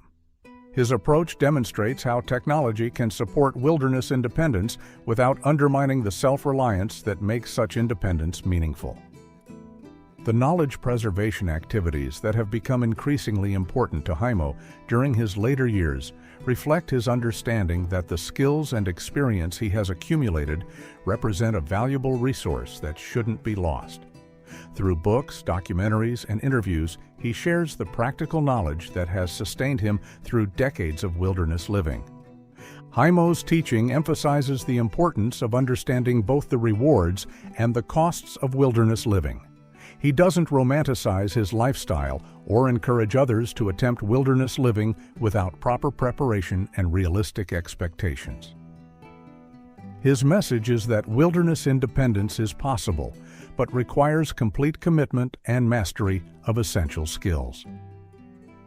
The survival techniques that Heimo has mastered and refined during his decades in the wilderness represent a complete technology for independent living that doesn't depend on complex industrial systems or global supply chains. His methods for shelter construction, food procurement, tool making, and resource management provide a blueprint for sustainable living that could be valuable in an uncertain future. These techniques, which we've explored in videos like 7 Winter Survival Skills Every Frontier Family Knew and Mountain Men's Hidden Survival Secrets, represent knowledge that was once common among Americans but has been largely forgotten in our modern technological society. The philosophical insights that Heimo has gained through his wilderness experience provide perspective on the relationship between independence, security, and happiness that challenges many modern assumptions. His lifestyle demonstrates that security doesn't necessarily come from wealth or technology, but from skills, knowledge, and the ability to provide for your own needs. Heimo's philosophy emphasizes the importance of self-reliance, not as an end in itself, but as a foundation for genuine freedom and independence. When you can provide for your own basic needs, you're not dependent on systems or institutions that might fail or be used to control your choices. But Heimo also understands the costs and limitations of extreme independence. His lifestyle requires sacrifices that most people aren't willing to make, and it's not suitable for everyone. His message is that people should understand the trade-offs involved in different lifestyle choices and make informed decisions about how much independence they're willing to work for. The legacy questions that Heimo faces as he enters his 70s center on what will happen to the knowledge and lifestyle he represents when he's no longer able to maintain his wilderness home. The skills and experience he has accumulated over decades of wilderness living represent a valuable resource, but they're also highly personal and difficult to transfer to others. Heimo's approach to legacy focuses on preserving and sharing knowledge rather than expecting others to replicate his exact lifestyle. He recognizes that few people have the combination of skills, circumstances, and commitment necessary for his level of wilderness independence. But he believes that many people could benefit from understanding the principles and techniques that make such independence possible. The future of wilderness living, as Heimo sees it, will likely involve less extreme forms of independence that incorporate modern technology and maintain stronger connections to civilization while still preserving the essential elements of self-reliance and connection to the natural world. "I never set out to be the last frontiersman," Heimo reflects. "I just wanted to live free and independent in the wilderness. But if my story can help people understand what's possible when you're willing to work for real independence, then maybe it's been worth it. Heimo Korth's story represents more than just an individual adventure. It's a testament to the human capacity for adaptation, resilience, and independence in the face of challenges that would defeat most people. His life demonstrates that the frontier spirit that built America isn't just a historical curiosity, but a living tradition that can still inspire and guide us in an uncertain world. No fire, no food, no hope. The blizzard has been raging for 6 days now, and the Caldwell family huddles together in their one-room cabin as the temperature plummets to 20 below zero. Outside, the wind howls like a living thing, driving snow through every crack in the walls and burying their woodpile under 8 feet of drifts. Their last piece of firewood burned out 2 days ago. The food ran out yesterday morning. Sarah looks at her 3 children, ages 4, 7, and 9, and sees the hollow look of hunger beginning to settle in their eyes. This is the moment when most frontier families died, when the normal systems of survival failed completely, when death seemed inevitable. But Thomas doesn't panic. He learned the hard lessons of frontier survival from his father, who survived the brutal winter of 1856 when an early blizzard trapped his family for 3 weeks without adequate supplies. Thomas knows that families who survived these ordeals didn't do it through luck. They did it through knowledge, preparation, and techniques that could sustain human life even when everything seemed hopeless. This knowledge separated the families who lived to tell their stories from those who became grim statistics in frontier mortality records.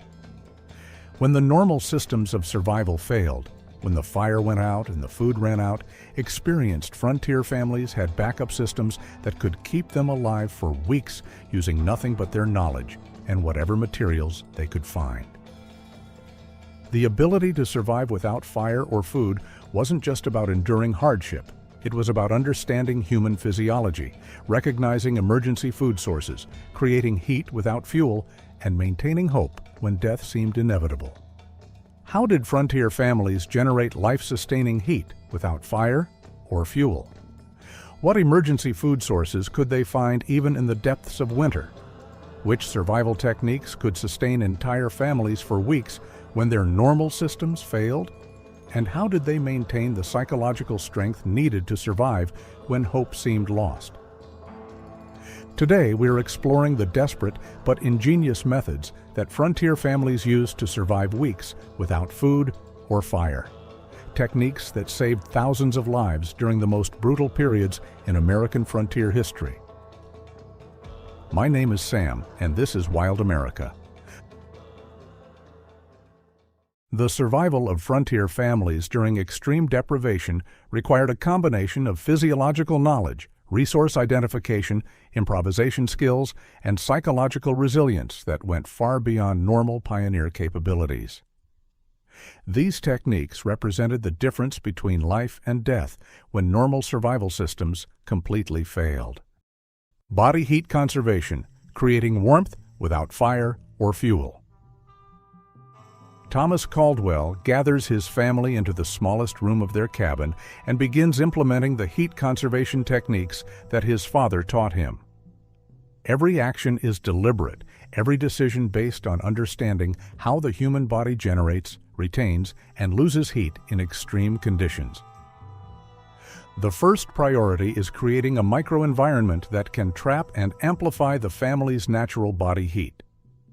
Thomas moves the family into the cabin's interior corner, the area farthest from exterior walls and most protected from wind infiltration. This location provides the best foundation for heat conservation techniques. The layering system development was critical for maximizing the effectiveness of available clothing and bedding. Frontier families learned to create insulation systems using multiple thin layers rather than single thick layers, trapping air between layers to create effective insulation even with limited materials.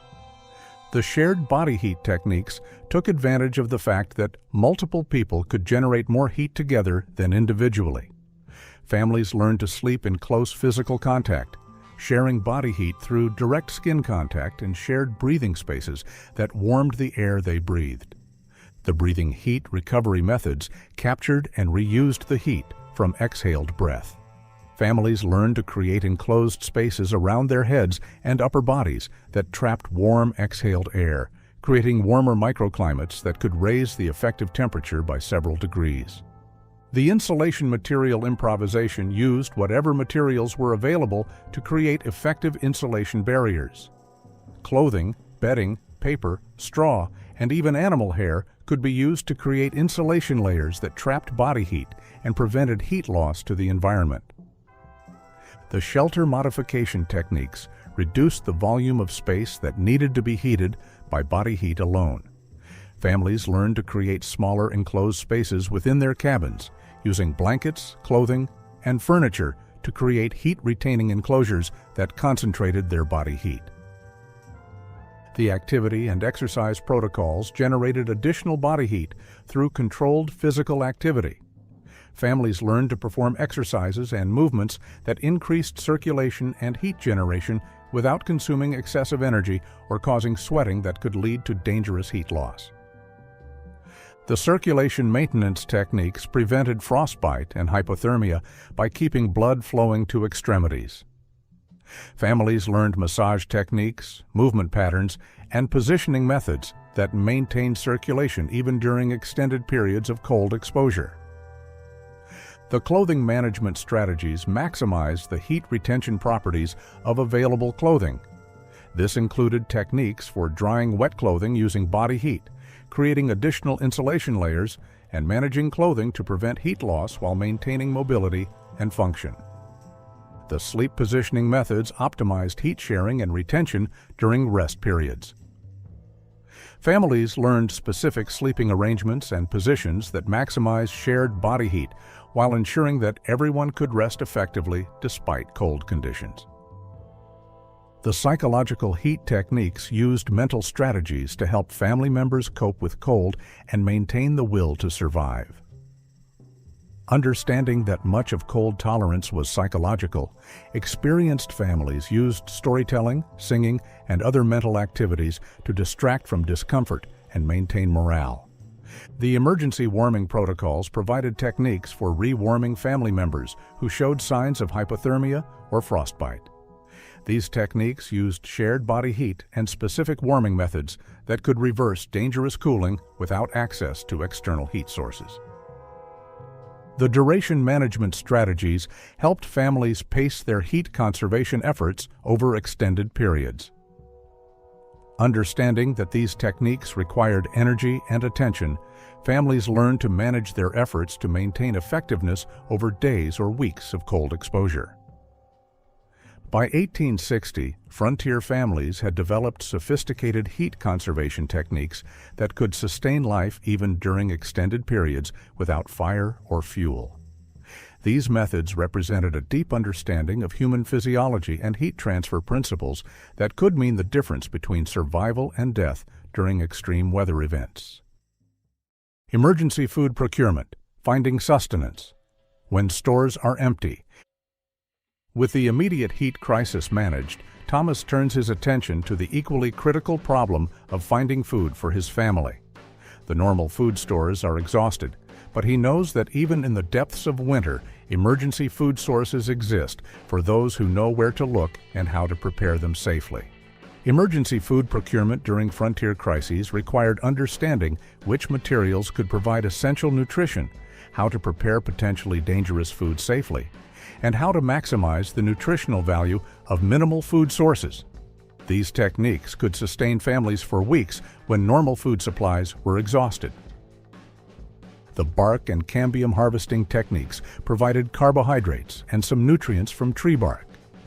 Certain trees, particularly birch, aspen, and pine, had inner bark layers that could be processed into edible material. The key was knowing which trees were safe, how to harvest the bark without killing the tree, and how to prepare it for consumption. The root and tuber identification allowed families to find underground food sources even during winter months. Certain roots remain viable under snow and frozen ground, providing essential carbohydrates and nutrients. Families learned to identify the above-ground signs of edible roots and techniques for extracting them from frozen ground. The seed and nut recovery involved finding stored food sources that animals had cached for winter. Squirrels, chipmunks, and other animals created food caches that could be located and harvested during emergencies. This required understanding animal behavior and the signs that indicated hidden food stores. The preserved food recovery techniques involved finding and utilizing food that had been naturally preserved by cold, drying, or other environmental conditions. This included frozen meat from animal carcasses, naturally dried berries and fruits, and other foods that remained edible despite being exposed to harsh conditions. The leather and hide consumption provided emergency protein and nutrients from leather goods, rawhide, and other processed animal materials. While not ideal food sources, these materials could be processed into edible form and provided essential nutrients during starvation conditions. The bone and marrow extraction techniques recovered valuable nutrients from animal bones that might otherwise be discarded. Bone marrow provided essential fats and proteins, while bones themselves could be processed into broths that provided nutrients and helped stretch other food sources. The plant material processing involved preparing normally inedible plant materials for consumption.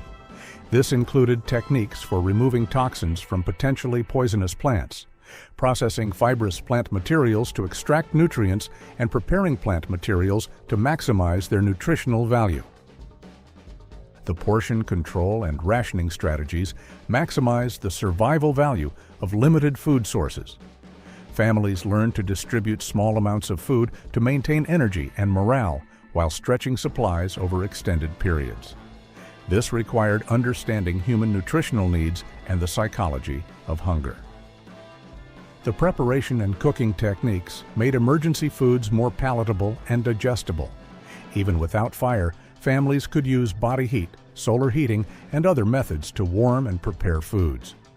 Proper preparation also helped remove toxins and improve the nutritional availability of emergency foods. The water procurement methods ensured adequate hydration even when normal water sources were frozen or inaccessible. This included techniques for melting snow and ice using body heat, finding liquid water sources during winter, and purifying questionable water sources without fire. The digestive management techniques helped families adapt to unusual foods and limited quantities without causing digestive problems that could be dangerous during survival situations. This included understanding how to introduce new foods gradually and how to manage hunger and digestive discomfort. The psychological aspects of emergency eating addressed the mental challenges of consuming unpalatable or unusual foods. Families learned techniques for overcoming food aversions, maintaining morale during hunger, and using food rituals to maintain family cohesion during crisis periods. The safety protocols prevented food poisoning and other problems that could be fatal during survival situations.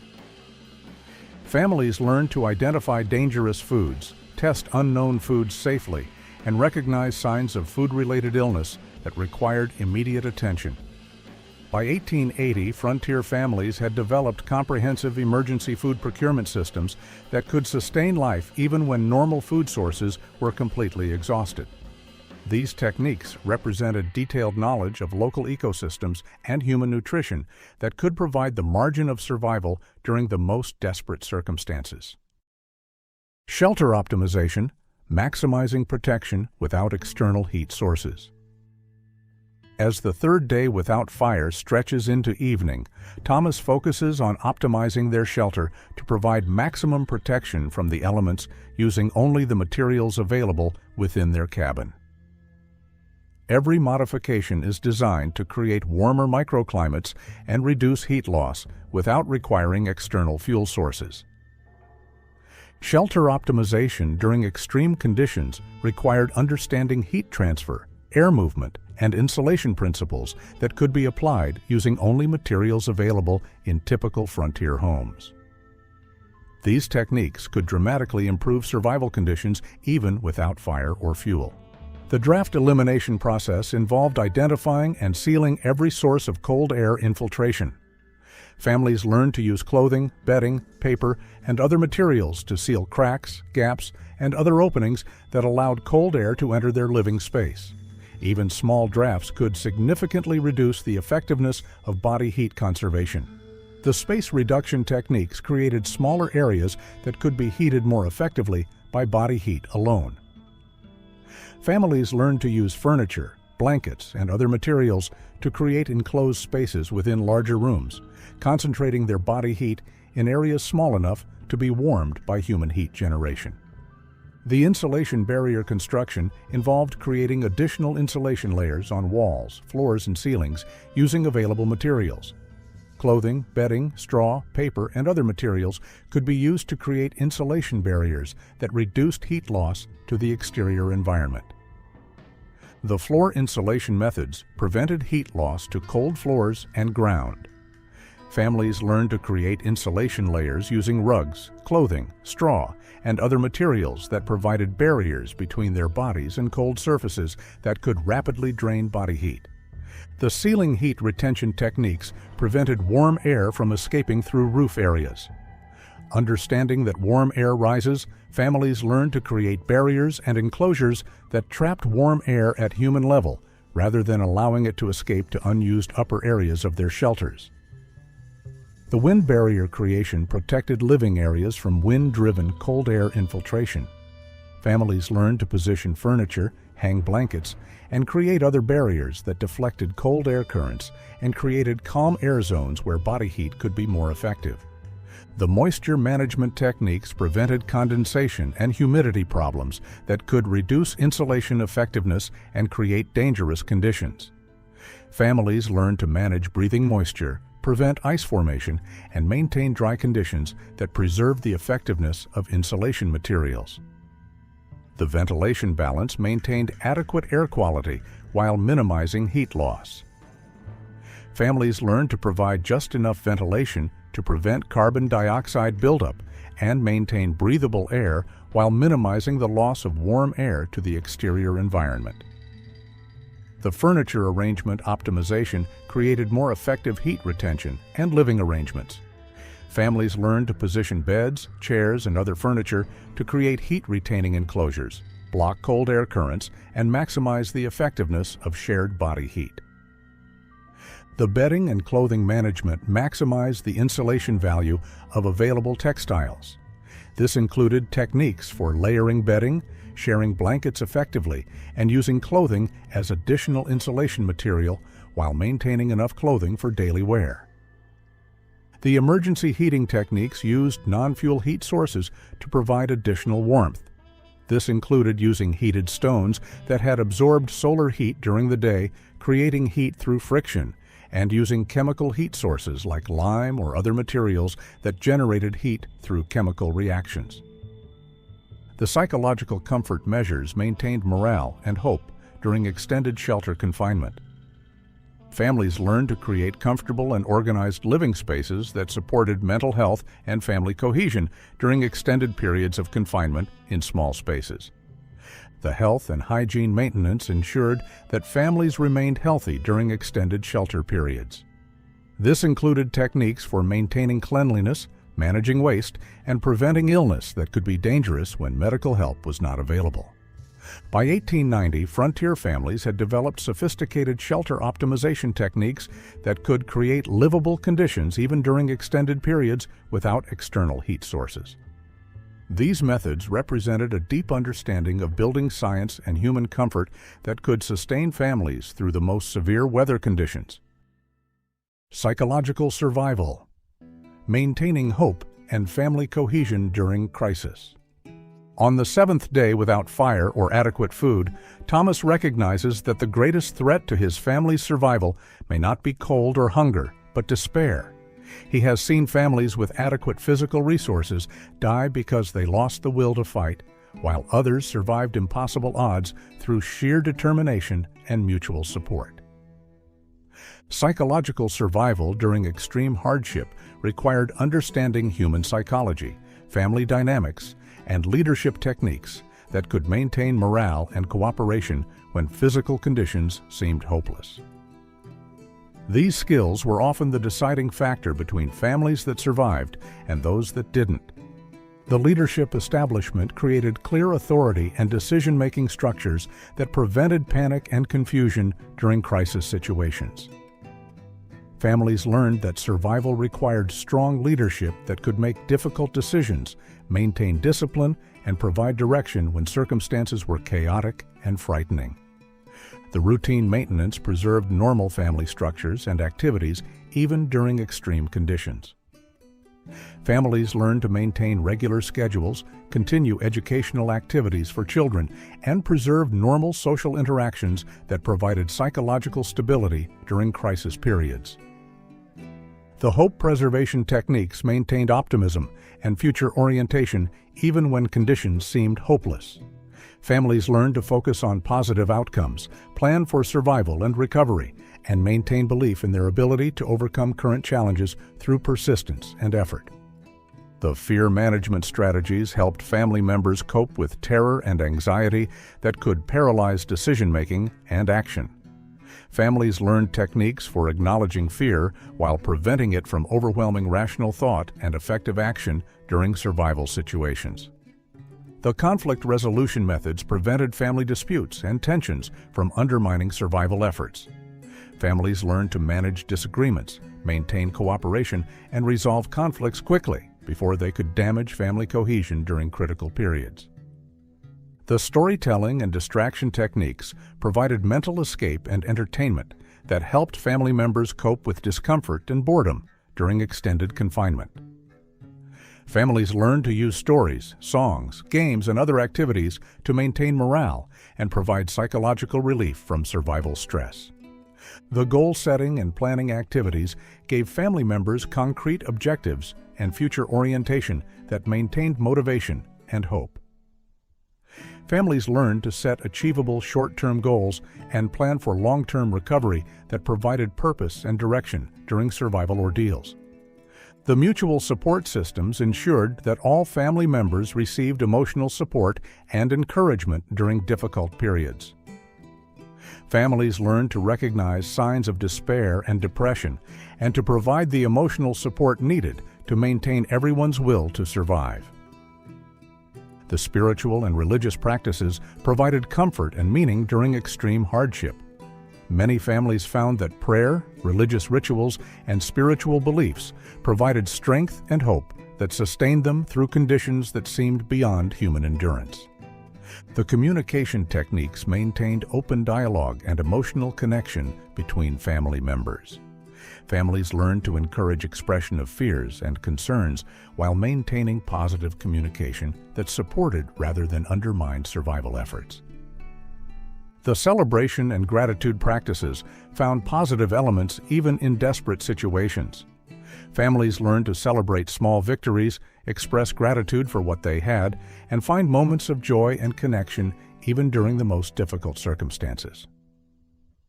The memory and legacy preservation helped families maintain connection to their past and future, even when the present seemed overwhelming. Families learned to share family history, discuss future plans, and maintain connection to their identity and values during crisis periods. The recovery planning activities prepared families for the transition back to normal life after survival ordeals. Families learned to plan for recovery, discuss lessons learned, and prepare for the psychological adjustment required when crisis conditions ended. "The body can endure what the mind cannot accept," wrote frontier survivor Martha Henderson in 1887. We learned that survival was not just about staying warm and finding food, it was about keeping our family together in spirit when everything else was falling apart.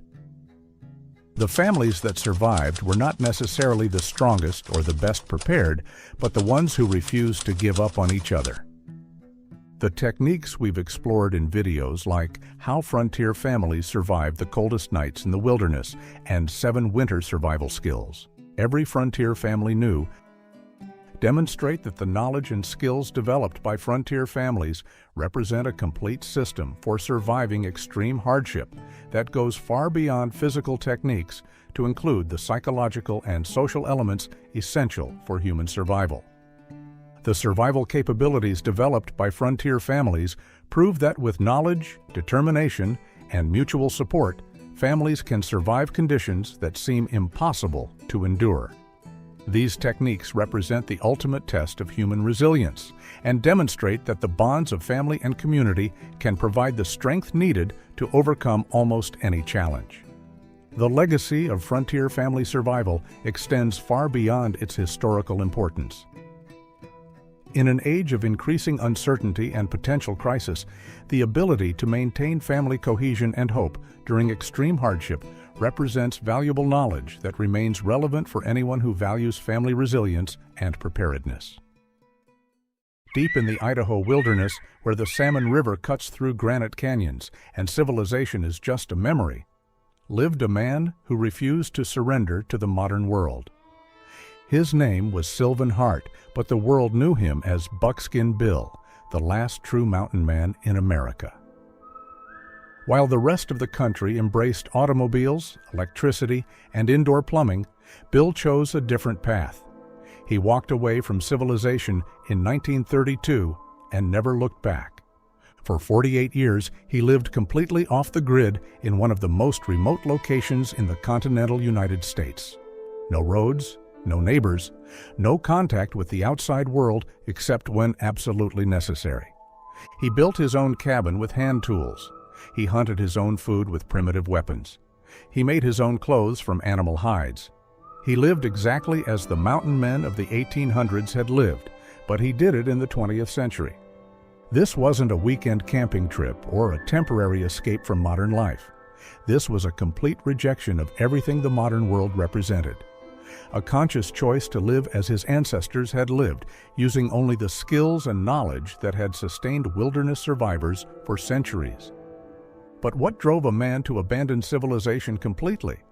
How did he survive for nearly 5 decades in one of America's most unforgiving wilderness areas?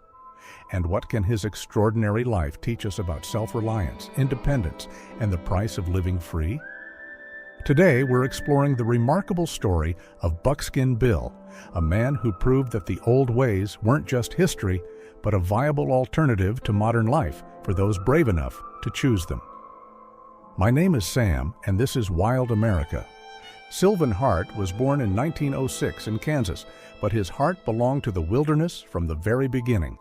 As a young man, he worked various jobs: ranch hand, logger, trapper, always drawn to outdoor work that kept him away from cities and crowds. But it was the Great Depression that finally pushed him over the edge. In 1932, disgusted with what he saw as the corruption and weakness of modern society, Hart made a decision that would define the rest of his life.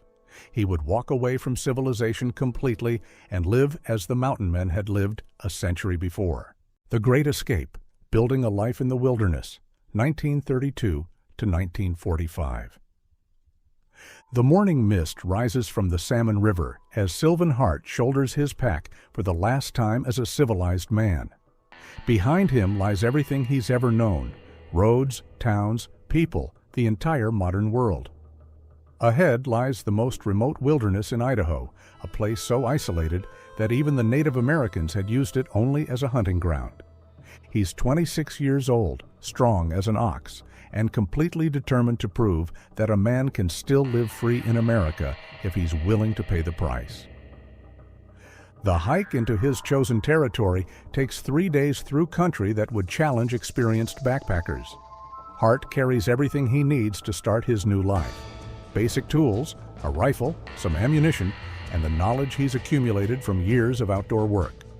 But most importantly, he carries an unshakable belief that the old ways are better than the new ways. His destination is a remote canyon along the Salmon River, so far from civilization that the nearest road is more than 20 miles away through some of the roughest country in Idaho. The canyon walls rise nearly vertical on both sides, creating a natural fortress that will protect him from the outside world. A small creek provides fresh water year-round. The river offers fish. The surrounding mountains are full of game. It's perfect if you have the skills to survive there. Hart's first priority is shelter. Using only hand tools, an axe, a saw, and basic carpentry equipment, he begins construction of what will become his home for the next 4 decades. The cabin he builds isn't a crude survival shelter, but a sophisticated structure that demonstrates his understanding of wilderness construction principles we've explored in videos like How to Build the Perfect Frontier Cabin. The foundation is built from local stone, carefully fitted without mortar, but engineered to support the weight of heavy log walls. The logs themselves are selected from standing dead timber that Hart cuts, shapes, and fits using traditional joinery techniques that require no nails or modern fasteners. Every joint is cut by hand with precision that would impress professional carpenters. The roof construction demonstrates Hart's understanding of wilderness engineering. He creates a steep-pitched roof that will shed snow effectively, using hand-split shakes that he cuts from cedar logs. The roof overhang is calculated to protect the walls from rain while allowing maximum light into the interior during Idaho's short winter days. But the real genius of Hart's cabin design is in the details that make wilderness living comfortable. He builds a massive stone fireplace that provides both heating and cooking capability, with a chimney design that draws perfectly and never smokes up the interior. The interior layout maximizes space efficiency while providing storage for the supplies and equipment that wilderness living requires. The cabin construction takes Hart most of his first year, but when it's finished, he has created a home that will shelter him through 48 Idaho winters. More importantly, he has proven to himself that he possesses the skills necessary to create civilization from nothing but forest materials and hand tools. With shelter secured, Hart turns his attention to the other necessities of wilderness survival. Food procurement becomes his primary focus, and he approaches it with the systematic thoroughness that characterizes everything he does. He's not just trying to survive, he's trying to create a sustainable lifestyle that can continue indefinitely. Hart's hunting strategy combines traditional methods with practical efficiency. He uses firearms when necessary, but he also masters primitive hunting techniques that don't depend on manufactured ammunition. He learns to construct deadfall traps, snares, and other devices that can provide protein without requiring supplies from the outside world. His fishing techniques demonstrate the same blend of traditional and practical approaches. He uses conventional fishing equipment when he has it, but he also learns to construct fish traps, weirs, and other devices that can provide fish reliably without depending on manufactured tackle that might break or wear out. But Hart's real innovation is in food preservation. Living alone in a remote location, he can't afford to waste any food that he procures. He masters smoking, drying, and other preservation techniques that allow him to store meat for months without refrigeration. His food preservation methods are so effective that he never experiences the starvation periods that killed many historical mountain men. The clothing challenge forces Hart to develop skills that few modern Americans possess. Store-bought clothing doesn't last long under the demands of wilderness living, and Hart is too far from civilization to replace worn-out garments easily. His solution is to learn traditional hide tanning and clothing construction techniques that allow him to create durable clothing from the animals he hunts. Hart's buckskin clothing becomes his trademark, but it's not just a fashion statement. It's a practical solution to the clothing challenges of wilderness living. Properly tanned buckskin is incredibly durable, comfortable in both hot and cold weather, and can be repaired easily using materials that are always available in the wilderness. The tanning process Hart masters is labor-intensive but produces leather that's superior to most commercial products. He uses traditional brain tanning techniques that create soft, flexible leather that doesn't stiffen when it gets wet. The process takes weeks for each hide, but the results justify the effort. By 1940, Hart has created a completely self-sufficient lifestyle that proves the viability of traditional wilderness living. He has adequate shelter, reliable food sources, durable clothing, and all the tools and equipment necessary for indefinite wilderness survival. More importantly, he has proven that the skills and knowledge of the mountain men weren't just historical curiosities. They were practical techniques that could still sustain human life in the modern world. The War Years, Isolation and Independence, 1945 to 1960. World War II rages across the globe, but in Hart's remote canyon, the conflict might as well be happening on another planet. While millions of Americans serve overseas and the home front mobilizes for total war, Buckskin Bill continues his solitary existence, completely isolated from the greatest crisis of the 20th century. The war years test Hart's commitment to his chosen lifestyle in ways he never anticipated. Rationing affects even remote areas as government agents search for draft evaders and monitor suspicious activities. Hart's complete isolation makes him a person of interest to authorities who can't understand why any American would choose to live so far from civilization during a national emergency. But Hart's isolation also protects him from the social pressures and economic disruptions that affect most Americans during the war years. While city dwellers deal with rationing, blackouts, and constant worry about loved ones overseas, Hart continues his daily routine of hunting, fishing, and maintaining his wilderness homestead. The war years force Hart to become even more self-sufficient than before. Manufactured goods become scarce and expensive, but Hart has already learned to make everything he needs from natural materials. His isolation, which might seem like a disadvantage, actually insulates him from the shortages and disruptions that affect the rest of America. Hart's tool-making skills reach their peak during this period. Unable to replace worn-out tools easily, he learns to forge his own cutting implements, repair complex mechanisms, and create specialized tools for specific wilderness tasks. His workshop becomes a complete manufacturing facility that can produce anything he needs for wilderness living. The blacksmithing skills Hart develops during the war years demonstrate his commitment to complete self-sufficiency. Using a forge he constructs from local stone and scrap metal, Hart learns to work iron and steel with the skill of a professional blacksmith.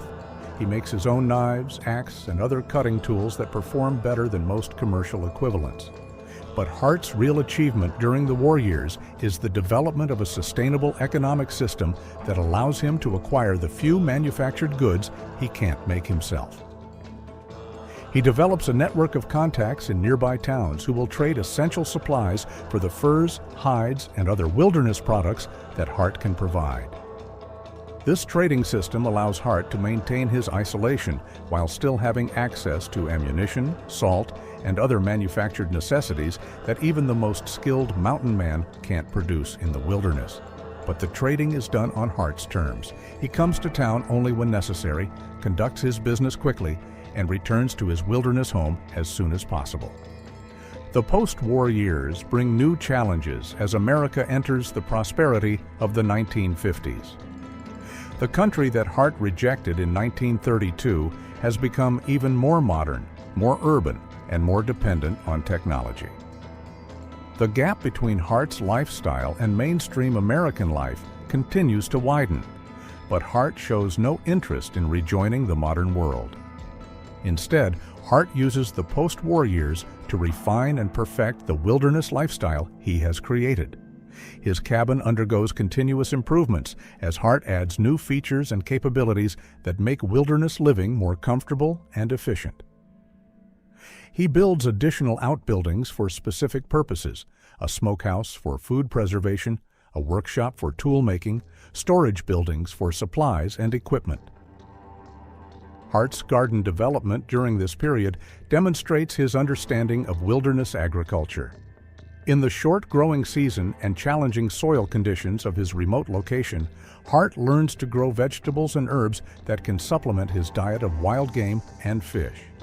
His gardening techniques are adapted specifically for wilderness conditions and require no outside inputs except for seeds. The root cellar Hart constructs during the 1950s shows his mastery of food storage techniques that don't require refrigeration or other modern conveniences. The cellar maintains consistent temperatures year-round and allows Hart to store vegetables, preserved meats, and other foods for months without spoilage. But perhaps Hart's greatest achievement during this period is the development of a complete medical and veterinary capability that allows him to treat injuries and illnesses without access to modern medical care. Hart learns to use medicinal plants, set broken bones, treat wounds, and handle the medical emergencies that are inevitable in wilderness living. Hart's medical knowledge combines traditional folk remedies with practical first aid techniques that he adapts for solo wilderness living. He can't depend on outside help for medical emergencies, so he develops the skills and knowledge necessary to handle any medical situation that might arise. By 1960, Hart has created a lifestyle that is completely independent of the modern world while still maintaining a standard of living that many Americans would envy. His wilderness home has all the amenities necessary for comfortable living. His food security is better than most Americans, and his self-sufficiency is complete in every meaningful way. The legend grows. Fame and controversy, 1960 to 1975. The 1960s bring an unexpected challenge to Hart's solitary existence: fame. As America becomes increasingly urbanized and disconnected from nature, Hart's lifestyle begins to attract attention from journalists, writers, and others who see him as a symbol of something America has lost. The first magazine article about Hart appears in 1962, describing him as the last mountain man and detailing his remarkable lifestyle for readers who can barely imagine living without electricity and running water. The article creates a sensation, and suddenly Hart finds himself famous, despite his best efforts to remain invisible. Fame brings visitors to Hart's remote canyon, and not all of them are welcome. Curiosity seekers, journalists, and government officials begin making the difficult journey to Hart's homestead, disrupting the solitude that has been essential to his way of life. Hart's response is characteristically direct. He posts signs warning visitors away and makes it clear that trespassers are not welcome. But the attention also brings Hart into conflict with government agencies that are increasingly concerned about his complete independence from modern society. Forest Service officials question his right to live on public land. Game wardens investigate his hunting and fishing practices. Tax authorities wonder how someone can live completely outside the cash economy. Hart's legal battles during the 1960s demonstrate the challenges faced by anyone who tries to live completely independently in modern America. The government systems that most Americans take for granted, property taxes, hunting licenses, building permits, assume participation in the modern economy and legal system. Hart's complete rejection of these systems creates legal problems that he never anticipated. The hunting license controversy becomes particularly heated when game wardens discover that Hart has been hunting and fishing for decades without purchasing the required licenses. Hart's argument that he's living as Native Americans lived for thousands of years before there were any hunting regulations falls on deaf ears with officials who see only violations of current law. Hart's solution to the legal pressures is typically direct. He becomes even more isolated and secretive about his activities. He develops techniques for avoiding detection by government officials and creates backup plans for continuing his lifestyle even if he's forced to relocate. But the legal pressures also force Hart to become more politically aware and articulate about his lifestyle choices. In rare interviews with sympathetic journalists, Hart begins to explain his philosophy and defend his right to live independently. His arguments are simple but powerful. In a free country, a man should have the right to live as he chooses as long as he doesn't harm others. Hart's political philosophy, developed through decades of solitary reflection, combines elements of libertarianism, environmentalism, and traditional American individualism. He believes that modern society has become too complex, too dependent on technology, and too removed from the natural world that sustains all life. The environmental movement of the 1960s and 1970s finds Hart to be an unexpected ally. His lifestyle demonstrates that humans can live in harmony with nature without destroying the environment or depleting natural resources. His sustainable hunting and fishing practices, his use of renewable resources, and his minimal environmental impact make him a living example of ecological responsibility. But Hart is also critical of the environmental movement's reliance on government regulation and political action.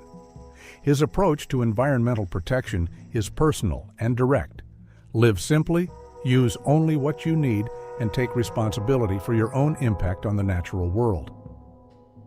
The counterculture movement of the 1960s also discovers Hart as a symbol of alternative living.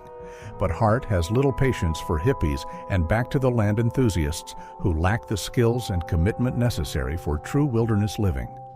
He sees most of the counterculture movement as another form of dependence on parents, government, or society to support their lifestyle experiments. Hart's criticism of the counterculture is characteristically blunt.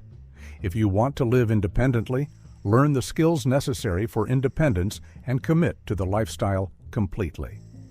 Half measures and weekend experiments don't prove anything except that you're not serious about independence. The 1970s bring new challenges as Hart enters his 60s and begins to face the physical limitations that come with age. The demanding physical work of wilderness living becomes more difficult, and Hart must adapt his lifestyle to accommodate his changing capabilities. Hart's response to aging demonstrates the same practical problem-solving approach that has characterized his entire wilderness career. He modifies his hunting techniques to require less physical exertion, improves his food preservation methods to reduce waste, and creates labor-saving devices that make routine tasks easier. But Hart also begins to think about the legacy of his lifestyle and the knowledge he has accumulated during 4 decades of wilderness living. He starts to document his techniques and share his knowledge with the few visitors he trusts, recognizing that his skills and experience represent a valuable resource that shouldn't be lost. The Final Years, Legacy of the Last Mountain Man, 1975 to 1980. The late 1970s find Buckskin Bill in his 70s, still living independently in his remote canyon, but increasingly aware that his remarkable experiment in wilderness living is approaching its end. Age and the accumulated wear of nearly 5 decades of demanding physical work are taking their toll, but Hart's commitment to his chosen lifestyle remains unshakable. Hart's daily routine during his final years reflects both his advancing age and his accumulated wisdom about wilderness living. The demanding hunting expeditions of his younger years give way to more efficient food procurement methods that require less physical exertion. His trap lines become shorter but more productive. His fishing techniques become more sophisticated and less labor-intensive.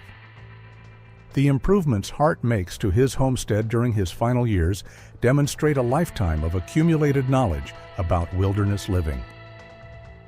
Every modification serves multiple purposes and reflects decades of experience about what works and what doesn't in the demanding environment of wilderness survival. Hart's workshop during this period becomes a museum of wilderness technology, filled with tools and devices that he has created or modified for specific wilderness applications. Each tool represents years of refinement and improvement, and together they constitute a complete technology for wilderness living that rivals anything available commercially. But Hart's greatest achievement during his final years is the documentation of his knowledge and techniques for future generations. Recognizing that his skills and experience represent a valuable resource that shouldn't be lost, Hart begins to share his knowledge with carefully selected visitors who demonstrate genuine interest in wilderness living. The few people who gain Hart's trust during his final years describe a man who has achieved a level of self-sufficiency and independence that few Americans can imagine. His knowledge of wilderness survival techniques is encyclopedic. His practical skills are unmatched, and his commitment to his chosen lifestyle remains absolute. Hart's philosophy during his final years reflects the wisdom gained from nearly 5 decades of wilderness living. He has proven that the old ways aren't just historical curiosities, but viable alternatives to modern life for those willing to pay the price. His lifestyle demonstrates that humans can live sustainably and independently without destroying the environment or depending on complex technological systems. But Hart is also realistic about the challenges and limitations of his chosen lifestyle. Wilderness living requires skills, knowledge, and physical capabilities that few modern Americans possess. It demands complete commitment and offers no safety net for those who fail to master its requirements. Hart's health begins to decline in the late 1970s, but he refuses to abandon his wilderness home for the medical care that might be available in civilization. His commitment to independence extends to his final years, and he faces the challenges of aging with the same determination that has characterized his entire wilderness career. The end comes in 1980 when Hart, now 74 years old, dies alone in the cabin he built with his own hands nearly 5 decades earlier. His body is discovered weeks later by one of the few people who maintained regular contact with him, ending one of the most remarkable experiments in independent living in American history. Hart's death marks the end of an era. He was truly the last mountain man, the final representative of a way of life that had sustained Americans for centuries, but had been abandoned by modern society. His 48 years of wilderness living proved that the old ways could still work for those brave enough and skilled enough to choose them. "I never wanted to be famous," Hart once told a journalist. "I just wanted to be free, and I proved that a man can still be free in America if he's willing to pay the price for freedom." Hart's legacy extends far beyond his personal achievement of wilderness independence. His life demonstrates that self-sufficiency is still possible in the modern world, that humans can live sustainably without destroying the environment, and that the skills and knowledge of our ancestors remain relevant and valuable. The techniques Hart mastered, the shelter construction, food procurement, tool making, and survival skills we've explored in videos like How Mountain Men Built Survival Bows from Scratch and How to Make Jerky in the Wilderness Like a Mountain Man, represent a complete technology for independent living that doesn't depend on complex industrial systems or global supply chains. Hart's story also serves as a reminder of what we've lost as we've become increasingly dependent on technology and disconnected from the natural world. His lifestyle wasn't just a personal choice, but a demonstration of human capabilities that most of us have forgotten we possess. Today, as we face challenges of environmental degradation, resource depletion, and social instability, Hart's example becomes even more relevant. His life proves that alternative ways of living are possible, and that the skills and knowledge necessary for independence can still be learned and applied by those willing to make the commitment. Buckskin Bill's remote canyon remains much as he left it, a testament to one man's determination to live free and independent in an increasingly complex and dependent world. His cabin still stands, his tools remain where he left them, and his example continues to inspire those who believe that true freedom requires the courage to live differently. My name is Sam, and this is Wild America.